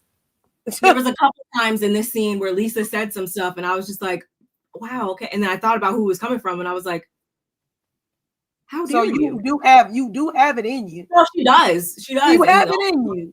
The only reason why she even I'll save that for the other times that happened. Okay. Brittany was correct. Bringing wine to a church event is inappropriate, but Angie got Brittany with the other one hit or quitter, not the 3 boyfriends and more. Yeah. They're like, bye-bye. I mean, no, if I was Angie, would I have bought that? Probably not. But like, I just don't know. You can't sit here and try to act holier than thou on Tuesday nights at Fireside, and then from Wednesday to Sunday morning, you are throwing them back with the best of them. Like, that's not you can't have both. And I thought, so that's when Mary had actually jumped in and say, like, it's not okay to talk about people's husbands. And actually, I want to stop there right now to say, I really loved Mary in this moment, because I feel like that was really nice of her in particular to point that out, because you see how Mary doesn't just ride the fence on stuff, and she doesn't just jump the fence when it benefits her. Like, I feel like she said that because we cannot forget the fact that how they came at her over her marriage and, you know, who her husband was and all that stuff in season 1. And yeah, I'll admit, like, yeah, did some of us also laugh about that and also be like, oh my God, she's married to her stepdad? Like, yeah, we all had something to say about it. But I do love this moment where she actually is like, no, like, that's not okay. And even if it's somebody else, like, she's not sitting there being silent. Like, she's like, no, like, it wasn't cool when you guys did it to me, and it's still not cool to do it to other people. And I don't know, I just like that about her. That's that Libra. That's that good Libra, baby. Like, you know, that's a Libra trait right there. I ain't gonna hold you, and I'm not because I'm a Libra, and I just know I know us. That's how we are. Like, literally, right is right, wrong is wrong. You can be my mom, my dad, my grandmother. If I feel wrong, I'm gonna tell you kind of wrong, Granny. I mean, I love you, but I'm rolling with my mom on this one. I'm rolling with my auntie on this one. And Granny, you was wrong on this one. And because I'm like that, the whoever I'm talking to usually be like, well, shit, Melinda said that, so you know what I mean? They be like, well, you know, if she said it, then because I literally am a fair person, so I feel like that was Mary being fair, as she should be. Wait, what? This okay. It wasn't even that, like, he didn't side it. He wasn't saying anything like vulgar, like really like obviously trying to like get at her, but like just the simple fact that he felt like comfortable enough to just be like, no, like, you couldn't be my anybody, and then you DM another girl in the group, like all these sweet, just like, oh, you just see her as the most upstanding, greatest person in the world. Like, excuse you? Oh, honey. Yeah, that don't even look right. That don't even sound right. You can't get out of this, brother. What? That's why I say you're trying to use the whole church and you're God's daughter. I feel it. What? Why wouldn't go see her in her church? Get out of her DMs and go to her church. Like, go get the word, Big Bird. Get out of here. Get out of here. And y'all, this is where Bronwyn actually jumps in to clarify that, no, Brittany, you definitely have talked about my marriage. You talked about Todd, like the whole 9. And it's like, at first, Brittany was like trying to have amnesia. And there's a couple things she said. She was like, yeah, I did say that or whatever. And for whatever reason, Heather decides that she will interject to ask Bronwyn, what I tell y'all, why didn't you have a prenup? Ooh. Where did that come from? Like, where? I'm still trying to figure out where that came from. It's coming from Heather is looking for moments. Every chance every time Heather talks, I feel like she's looking for a moment now. I'm like, you didn't have to do that. I feel like you're starting to do that more now. Like, you didn't even have to do that. Go ahead. And Bronwyn lets her know, dude, that she'd have to do that. And she's like, girl, you keep knocking this door. You're not gonna like when it opens up on you. Like, you keep asking about this prenup. Like, she was like, oh, I knock. Like I said, oh yeah, she was like, knock, open the door then, and continues to say in her confessional that at this stage in Heather, that is, says at this stage in life, it is absolutely like asinine pretty much to, you know, have reasonable assets and then enter into a marriage without a prenup. Like, she says she even if she's laying down to sleep with somebody, she's gonna make them sign a prenup at this point. My whole thing with that is, Heather, didn't you like amass like the majority of your own success after you got married? Like, or after you got divorced? Right. Happens not she got married after the divorce. That's all why she keeps asking, like Bronwyn gonna say, didn't Bronwyn say, like, what are you asking before my wedding? You it's like you want to know, you almost looking for us to break it to see what you gonna get, girl. And it's also, I love when said in her confessional, she's like, honestly, you're the one that's more fixated on it than me. So really, who's the gold digger here? And also, even if that is the case, if there isn't no prenup and he's the one that has, you know, more than she is or whatever, then why are you even bringing it up then in the first place then? Because it wouldn't be Ronald losing out on that. It would be him losing out on it. And I'm not here to sit here and play like, you know, this person, the wife versus husband or anything like that, or like, oh yeah, she's owed that because she's a wife or nothing like that. But I'm like, if you're talking about like from a girl, like girl to girl, like woman to woman, like type of thing, I guess if that's what Heather's trying to do, then this situation actually would benefit Bronwyn more by not having one. So what are you talking about? Bronwyn can sell that necklace he bought for her for the 10-year anniversary and still be all right, baby. Like, so let's be clear, the gifts that she probably have, she don't need no prenup. Why you keep asking asinine questions, little lady? Go sit yourself down. Like, honestly, what are you talking about at this point? And it was just so oddly placed in the conversation. Definitely. And what? On the contrary, Bronwyn had brought up again, like, Heather, you're placing all this emphasis, and it's making you look like the gold digger for anything. And Bronwyn's like, you have so much to say about my husband, you don't even know him, and for you to have so many opinions is just like basically blowing her right now. And I totally agree and understand that. And she's like, I know three things that Heather says. I know three things about you or about your husband. I know he doesn't have a prenup with you. I know he collects Starbucks mugs, and I know that he has an a-hole on couples trips, and I know that he is an a-hole on couples trips when he wants someone to leave. Well, who else told you that? Wow, Lisa. No, Bronwyn says cute, Lisa. And Lisa's like, you didn't think she was gonna call your ass out. Joke's on you, sucker. She acted like she had no idea what Bronwyn was, calling her out on. We all, obviously, the North remembers. We remember, y'all. And then that's when Mary like chimes in. She's like, I actually, you guys should try to, get along. And if you don't believe, so that's fine. But, in her opinion, it does matter to Bronwyn and stuff like that. Like, Mary was trying to get things back on track, but like Heather just wasn't. She was all gas, no brakes, y'all. And Heather's like, then invite me on the group trip. And if you're trying to, make amends and all this type of stuff. Heather, she did have the invitation in her hand. You chose to snatch it out and stomp on the ground and spit on it. I'll burn it. She burned the shit out of that. What else in here though, y'all? Because like everything that they said, I feel like it was just like I was holding on to everything that everybody I feel like was saying in this everybody was saying something good. Because this is when Bronwyn lets it be known that she actually went as far as to purchase Heather a first class return ticket. And that's kind of when everyone was like, wait, oh, so now we're talking about the return tickets again, first class? Oh, what's going on with that? And Heather's like, how could you possibly even do that when like you don't even know my birthday and blah blah blah. And she's like, I actually asked somebody what your birthday is and all of that.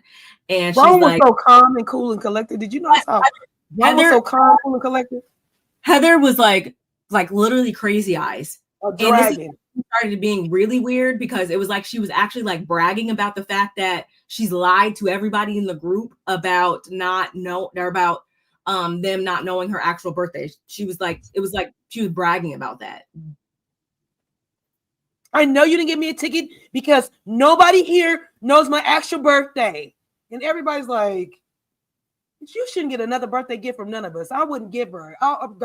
Your birthday can come and go. Oh, girl, I didn't know your birthday. Remember, we're not good enough friends for you to tell me the truth. So, but you're not getting nothing. Heather, I used to like you, girl. I used to like you, girl.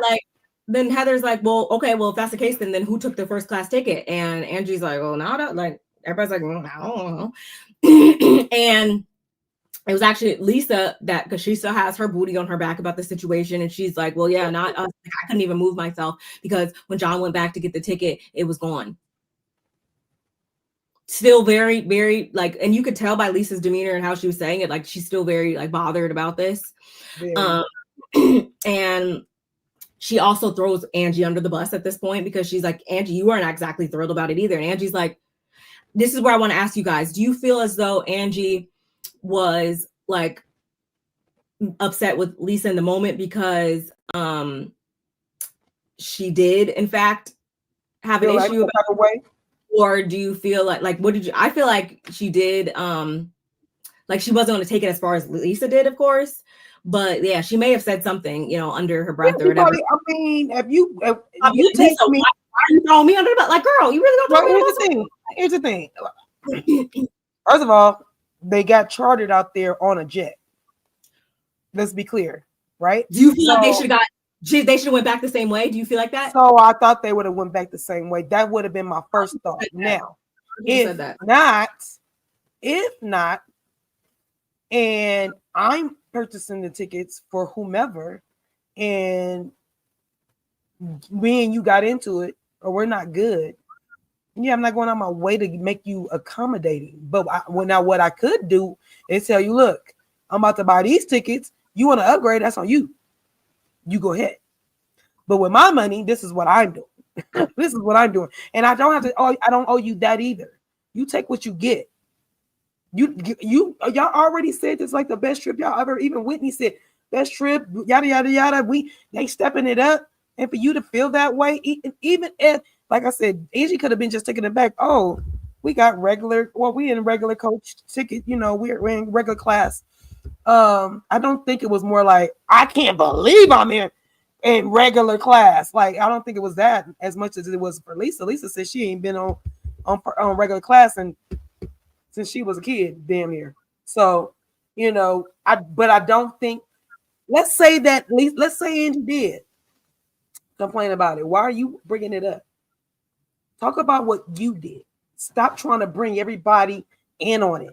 Just wear your big girl panties, and you live in that part. We all seen you going through it. It's not no big deal. She always try to play the victim so bad that she doesn't even realize. No, I wasn't the only one. I was not the only one, but you was the loudest one. Goofy, you was the loudest one. We all saw it. So yeah, I don't think Angie was as pissed off. And let's be clear, they all own businesses. So for all of them, I'm sure it's not something they usually do. But if somebody's paying for it, you get your ass on the plane so you can get home. I was just so confused. Yeah, no, I feel the exact same way, and I'm gonna take it a step further with this next part and say, or after this next part, because this is when Bronwyn was like, "Girl, like, yeah, this is completely wild because not only did I get y'all gifts, I got your husband's gifts, I secured the house, I brought you guys to Indy, the whole nine, and you guys are really about to sit here and bitch about a 67-minute flight? Like, are you serious?" And Heather's like, "Well, if that's the case, if it was only a 67-minute flight, then why did you book yourself first class and Todd first class tickets then?" And Bronwyn was Heather, like, "Shut up! It was my fucking credit card. Period." And I was like, "Oh my god, yeah!" Like, when Bronwyn said that, like, it just really spoke to my spirit because at the end of the day, I can do whatever I want because this is my trip, and not only that, but it's like this is like it's still the you. Like this is their main, like, perfect example. When we booked the Airbnb, when we all stayed in the Airbnb for your 50th, who got the master bedroom? The birthday girl. I did.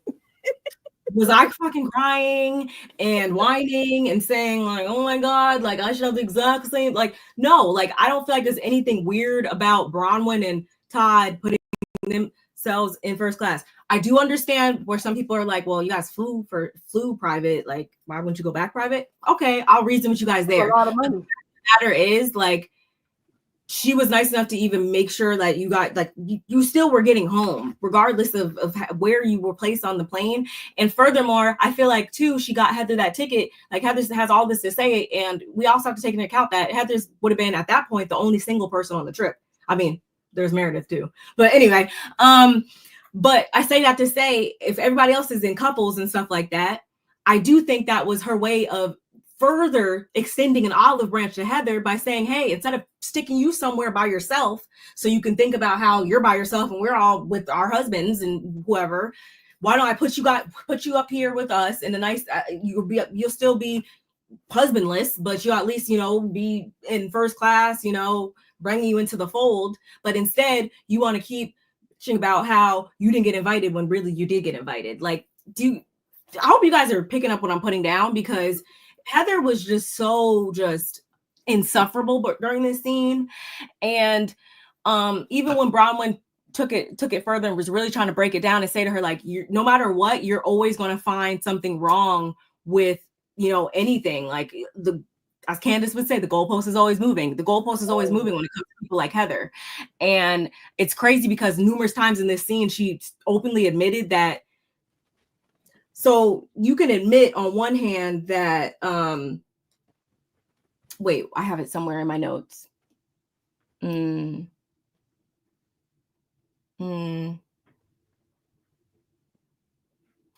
Yeah, it's like, Heather, you want to talk about how Bronwyn doesn't know you and you don't know her husband and stuff like that, but at the same time, you have formed all of these hard opinions on them, their marriage. You have so much to say about their prenup and stuff like that. But on the other hand, like, you outwardly admit that you guys don't even really know each other. Like, it was like she was constantly contradicting herself, y'all. And I really want you guys to notice, because it was like really, like, I've never seen anything like this before. Like, somebody just really just be all over the place with it. It's honestly insane.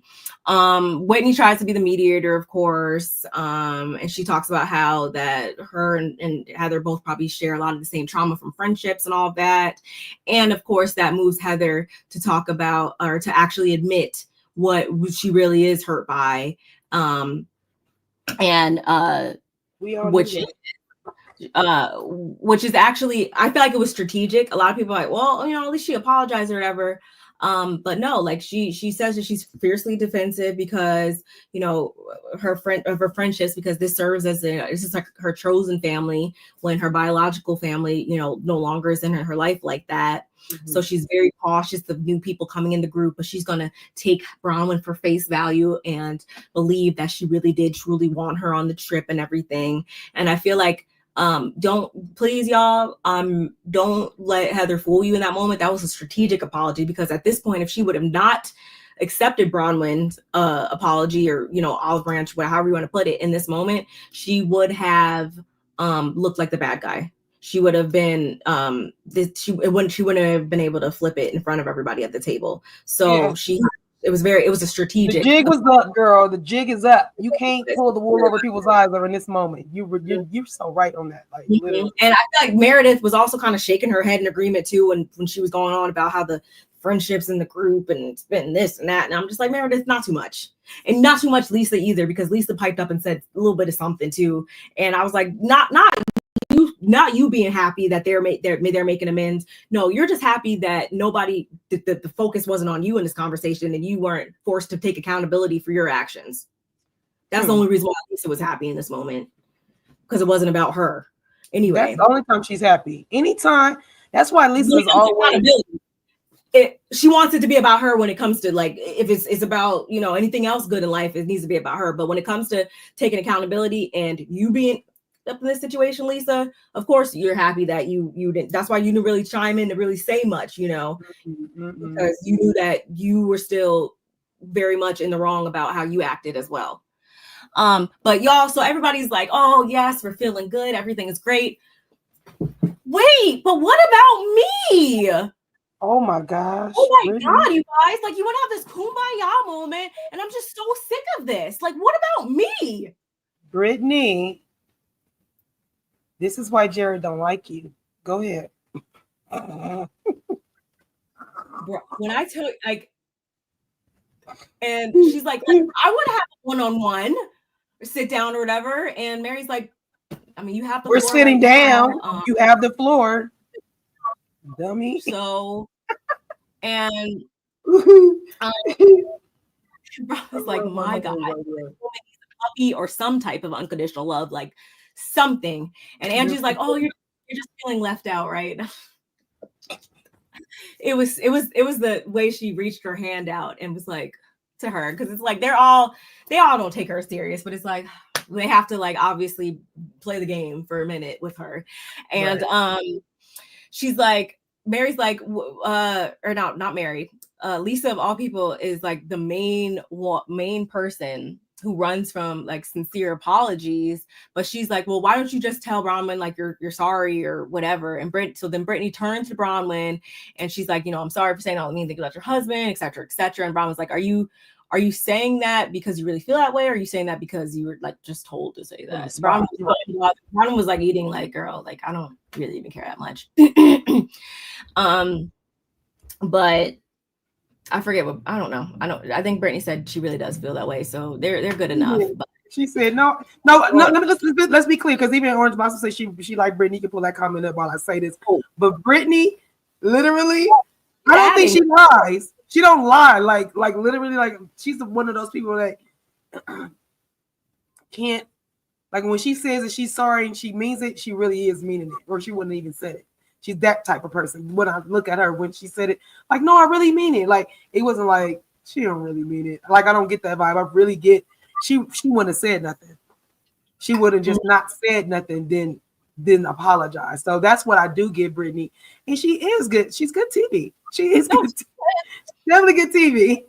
Like right now, we weren't laughing with her, y'all. We were laughing at her. Like, she gives us a lot of those moments where we're laughing at you, Brittany. For sure. But and before you go on, Bronwyn was better than me when Heather. I just have to go back to that. When Heather said what she said about her husband, because I probably would have. I would have, because I wouldn't want to pop her in front of everybody, but and I probably wouldn't want to cuss her out. But I probably would have excused myself enough for her to know, like, oh, maybe I went too far. Yeah, you did. And it ain't going to be like no tears rolling down my eyes. And it's not going to be real dramatic. It's the fact that I better get away from you before I say something that probably we won't ever be friends. You can't say stuff the stuff that she said to Bronwyn about her husband. I do know these three things. I was like, whoa, Heather, you are wrong on so many levels to tell somebody about their husband. Like literally, you literally are wrong. Actually know them, but you know enough to form an opinion about him, all these opinions about him and them. And even with the mug thing, like we all got to see you through your eyeballs up when she showed it to you. And that's okay. You know, that might not be your thing. It's not our thing. Okay. But some stuff you just don't have to do. You don't have to be the mean girl. You don't have to be the mean girl. And I think that's what she likes, like trying to do. Like, I'm the mean girl now. Like, girl, don't do that. Because I literally, I'm watching her like do a 360 to 180, whatever. She's just different now. She's so different, and it's so weird.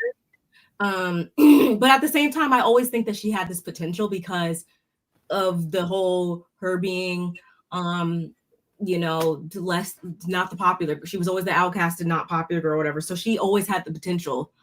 It can always go this way. It can either go normal, where you come into your own, and whatever. You might not have been the cool girl back then, but you turn out just normal.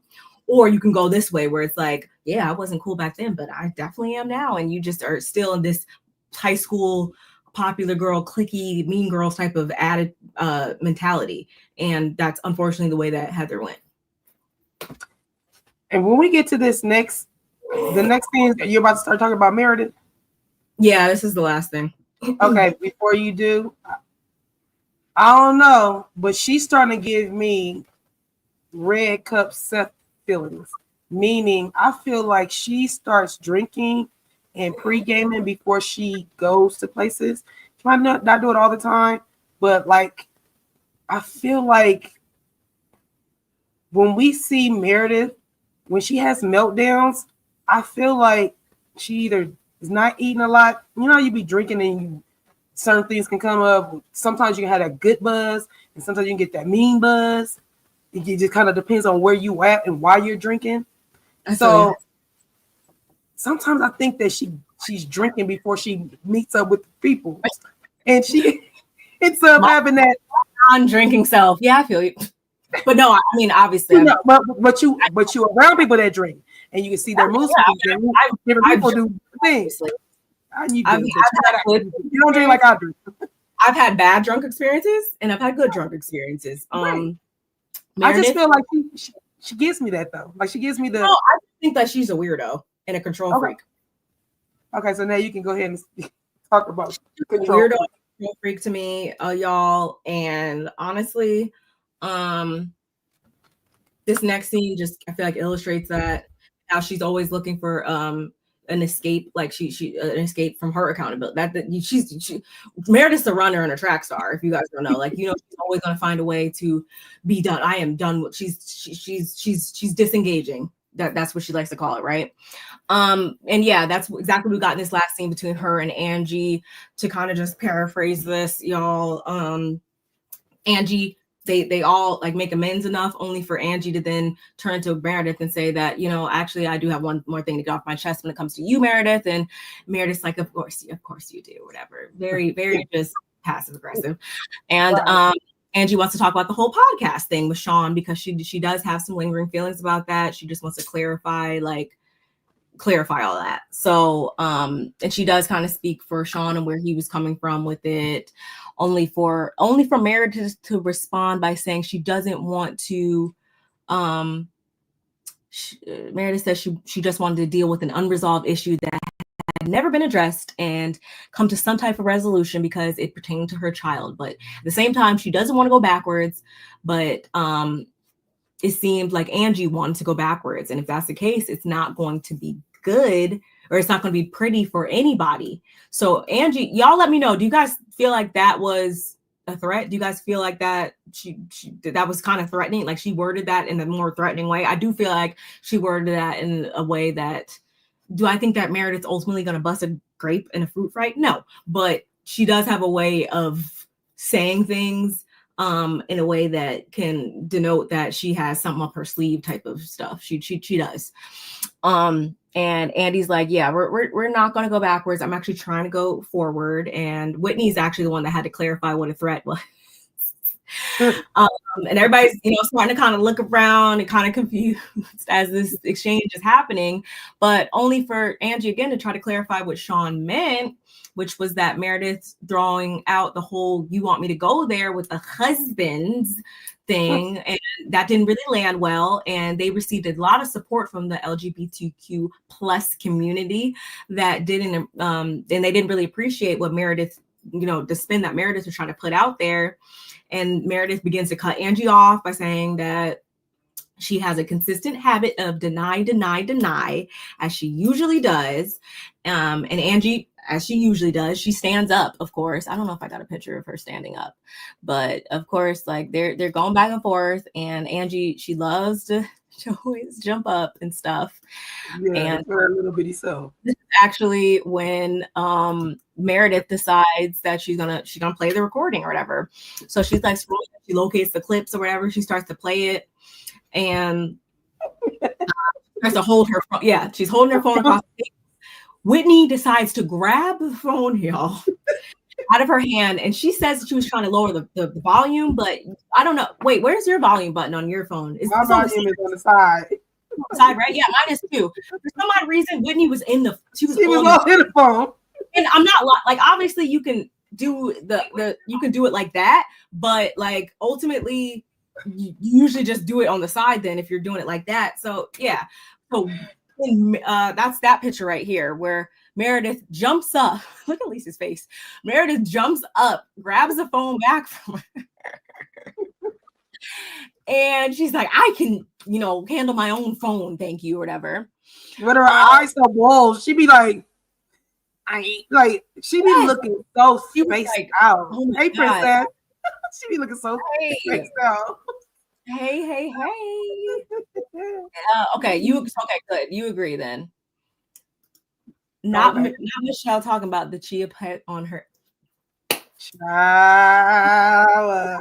Pet ones. I want another one. Anyway, that was Trump's toupee, not blonde. It was so much going on, y'all. But Meredith must have thought she grabs the phone back. And Whitney, this is when Whitney my phone. This is my phone. Oh, she was so mad. Oh God, that right there took me. Literally, me and my daughter.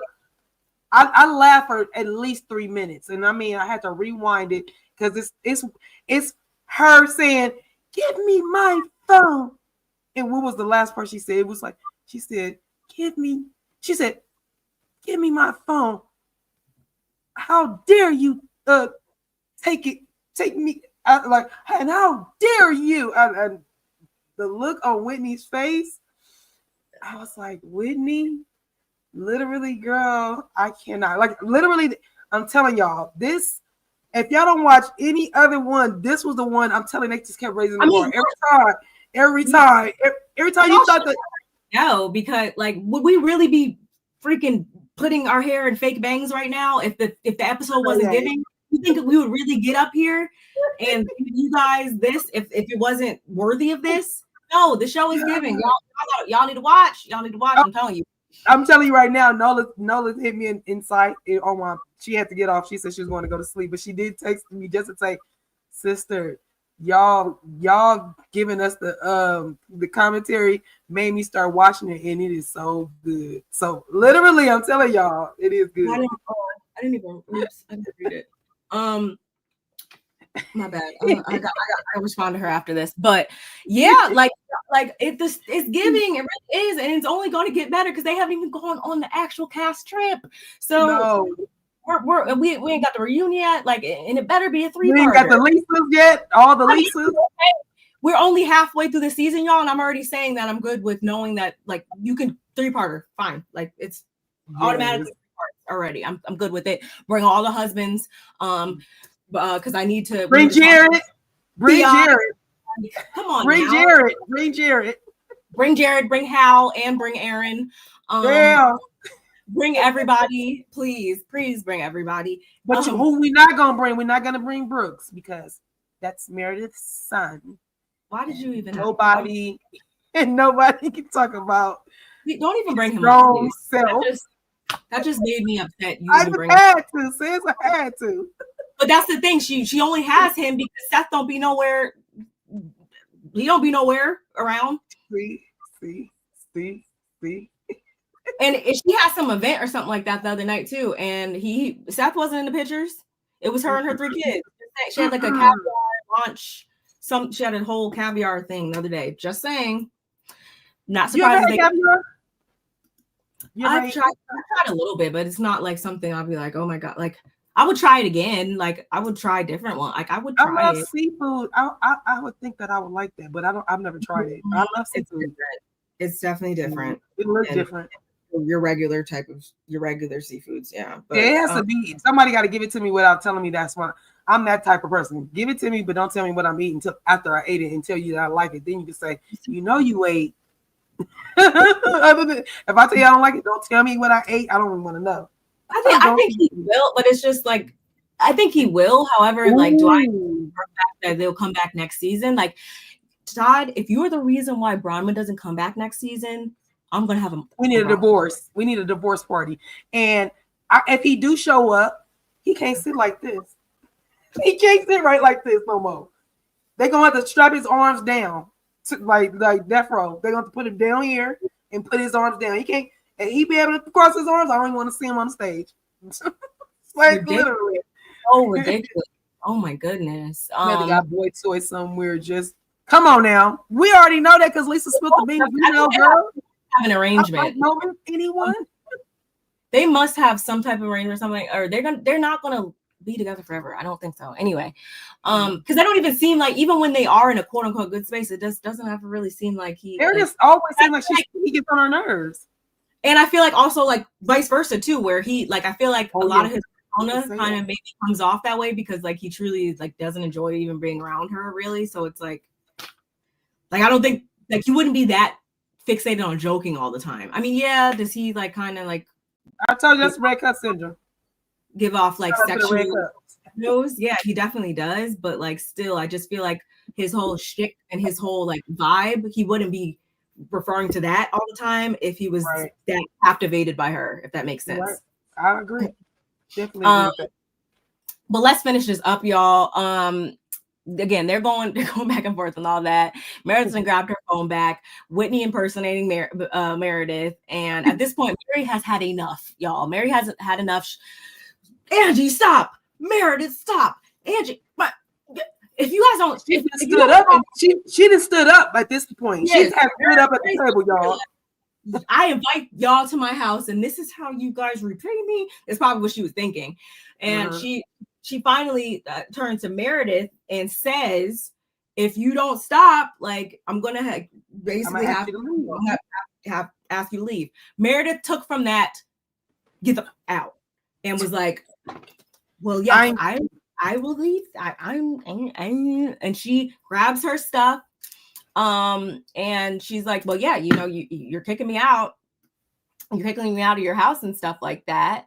And she grabs her stuff, and Mary's like, girl, I'm not kicking you out, but if you're not going to listen, then yeah, like, because Mary even said too, she was like, we can go in the other room and us three like talk or something like that. She said something along those lines. Mary was she was trying to give solutions. She was trying to straight up kick her out her house, y'all. But Meredith took that how she did, because Meredith loves to, you know, disengage. And she does and walk away and say some shit. Yep, and walk away and say some. She's trying to push out some crocodile tears. She's feeling attacked. She said she got completely attacked by this group for the 8,000th time, and she just needs to leave because she's hurt. She needs to process it, but she loves Mary, and they hug or whatever. And Mary's like, "You're really gonna like leave like this? Like what?" And as Meredith's walking out the door, just before she hits the door, she turns and says, "You know, clearly you and Angie have had a field day ripping me apart. Continue and have fun. I'll give you free reign to talk about me." And Mary's like, don't you dare talk about me and Angie. Like, see, that's what you're not going to do, is talk about, you know, me and Angie and stuff. And she's like, you know, ultimately, I'm glad she left and she took those bangs with her, because it was definitely giving Pebbles or the Flintstones. The Flintstones. And that's where we ended, y'all. Sorry it took so long. It was just so much. I feel like everything that everybody was saying was just so noteworthy, because it was just kudos to Angie for telling Meredith that she's miserable. We love a good telling her that she was miserable. We love a good miserable.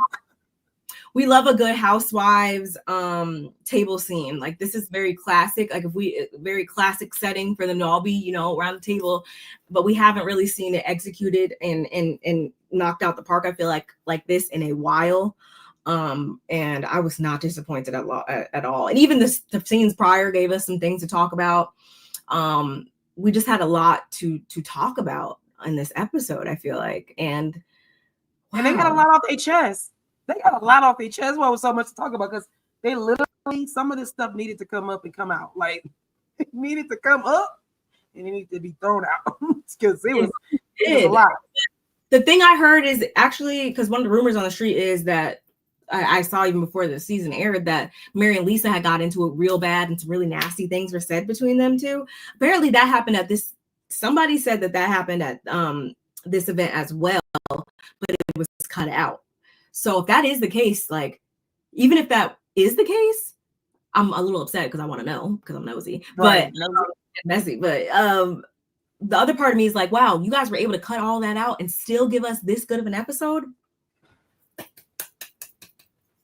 I have nothing bad to say. No. That ending scene was like, wow. Like, literally, it was like they were playing tennis. It was a tennis match. It was like, your turn. Oh, it's my turn. Oh, let me send it over there to you. Oh, let me send it over there to you. Oh, let me put it back over there. Oh, yeah, don't think I forgot about you. You get it too, girl. It was like, literally, one person would say something, it would trigger another person to say something. It was like a domino effect of, oh, well, let me get my jab in. Well, I got a jab. It definitely was. I guess Maylee doesn't exist anymore. But yeah. She's in my hashtag, but she ain't on. Yeah, I tag her, but I'm Michelle. Oh yeah, y'all. Everybody came to play. Yes, they did. Enjoyed the episode. Mm-hmm. Thank you so much. I appreciate you. Wow. Oh, we have 50 people watching from what I see. Shout outs to you, especially because this ran over a bit longer than I would have wanted it to, but like I said, we had to hit all these points. We just owed it to the episode, I feel like. Shout outs to the 41 people watching on X. Again, make sure you guys are following us over here on YouTube, as well as, you know, all of our platforms have been scrolling along the bottom too. also follow me on Blue Sky as well, because I more likely will not be on X for very much longer. So again, y'all, enjoyed you. Don't forget to like the video. Don't forget, like, comment, subscribe. Have a wonderful weekend. We're really days and stuff. Oh, actually, wait, will we have it? We probably won't have one next week because it's Wednesday. Yeah, they're gonna, because they're gonna be like, oh, people are cooking, they're out of town. No, it's fine. No, it's still coming on. Wait, it'll still be on the 27th, y'all, but obviously we're not gonna come to you, unfortunately. Yeah, we can do that. I don't know if you do shopping on Friday. I don't. I'm not a big, like, I know you do. Never mind. I'll already be back home anyway. Yeah, that's what I'm saying. So we can do Friday. I think Friday will be fine. I got. Let me make sure. Let me make sure you're. Of course, we're gonna come to you you guys. Definitely holiday break. Oh no, they're not breaking. They're gonna be on. It says the 27th. So as long as that doesn't change, we have to play it by ear a little bit on the day right now, y'all. But we will keep you posted. Of course, that's why you need to have your post notifications on, so are about to jump on here and get down with y'all. So yeah. I thank y'all for rocking. Let me rock my bang yang today. I done that. They was over here. They was over there. They was doing what they wanted, y'all. Shout outs to Meredith. She is such a trendsetter. I'm about to she definitely turn back to the world. I'm about to take this out. Yeah. We definitely thank y'all. Thank y'all so very much. I really appreciate you guys for joining us. Y'all could be anywhere, and y'all came in here with us. So thank y'all. And there go my bang. There we go. I couldn't think of no other way to do it. Y'all know I have to get real creative. So I got 12 bobby pins in my hair. I don't know. But yeah, y'all, we're gonna go get ourselves together, and we will catch you guys in the next one. Shout out to everybody in the chat. We appreciate y'all. Yeah. Bye guys. Love y'all. Bye.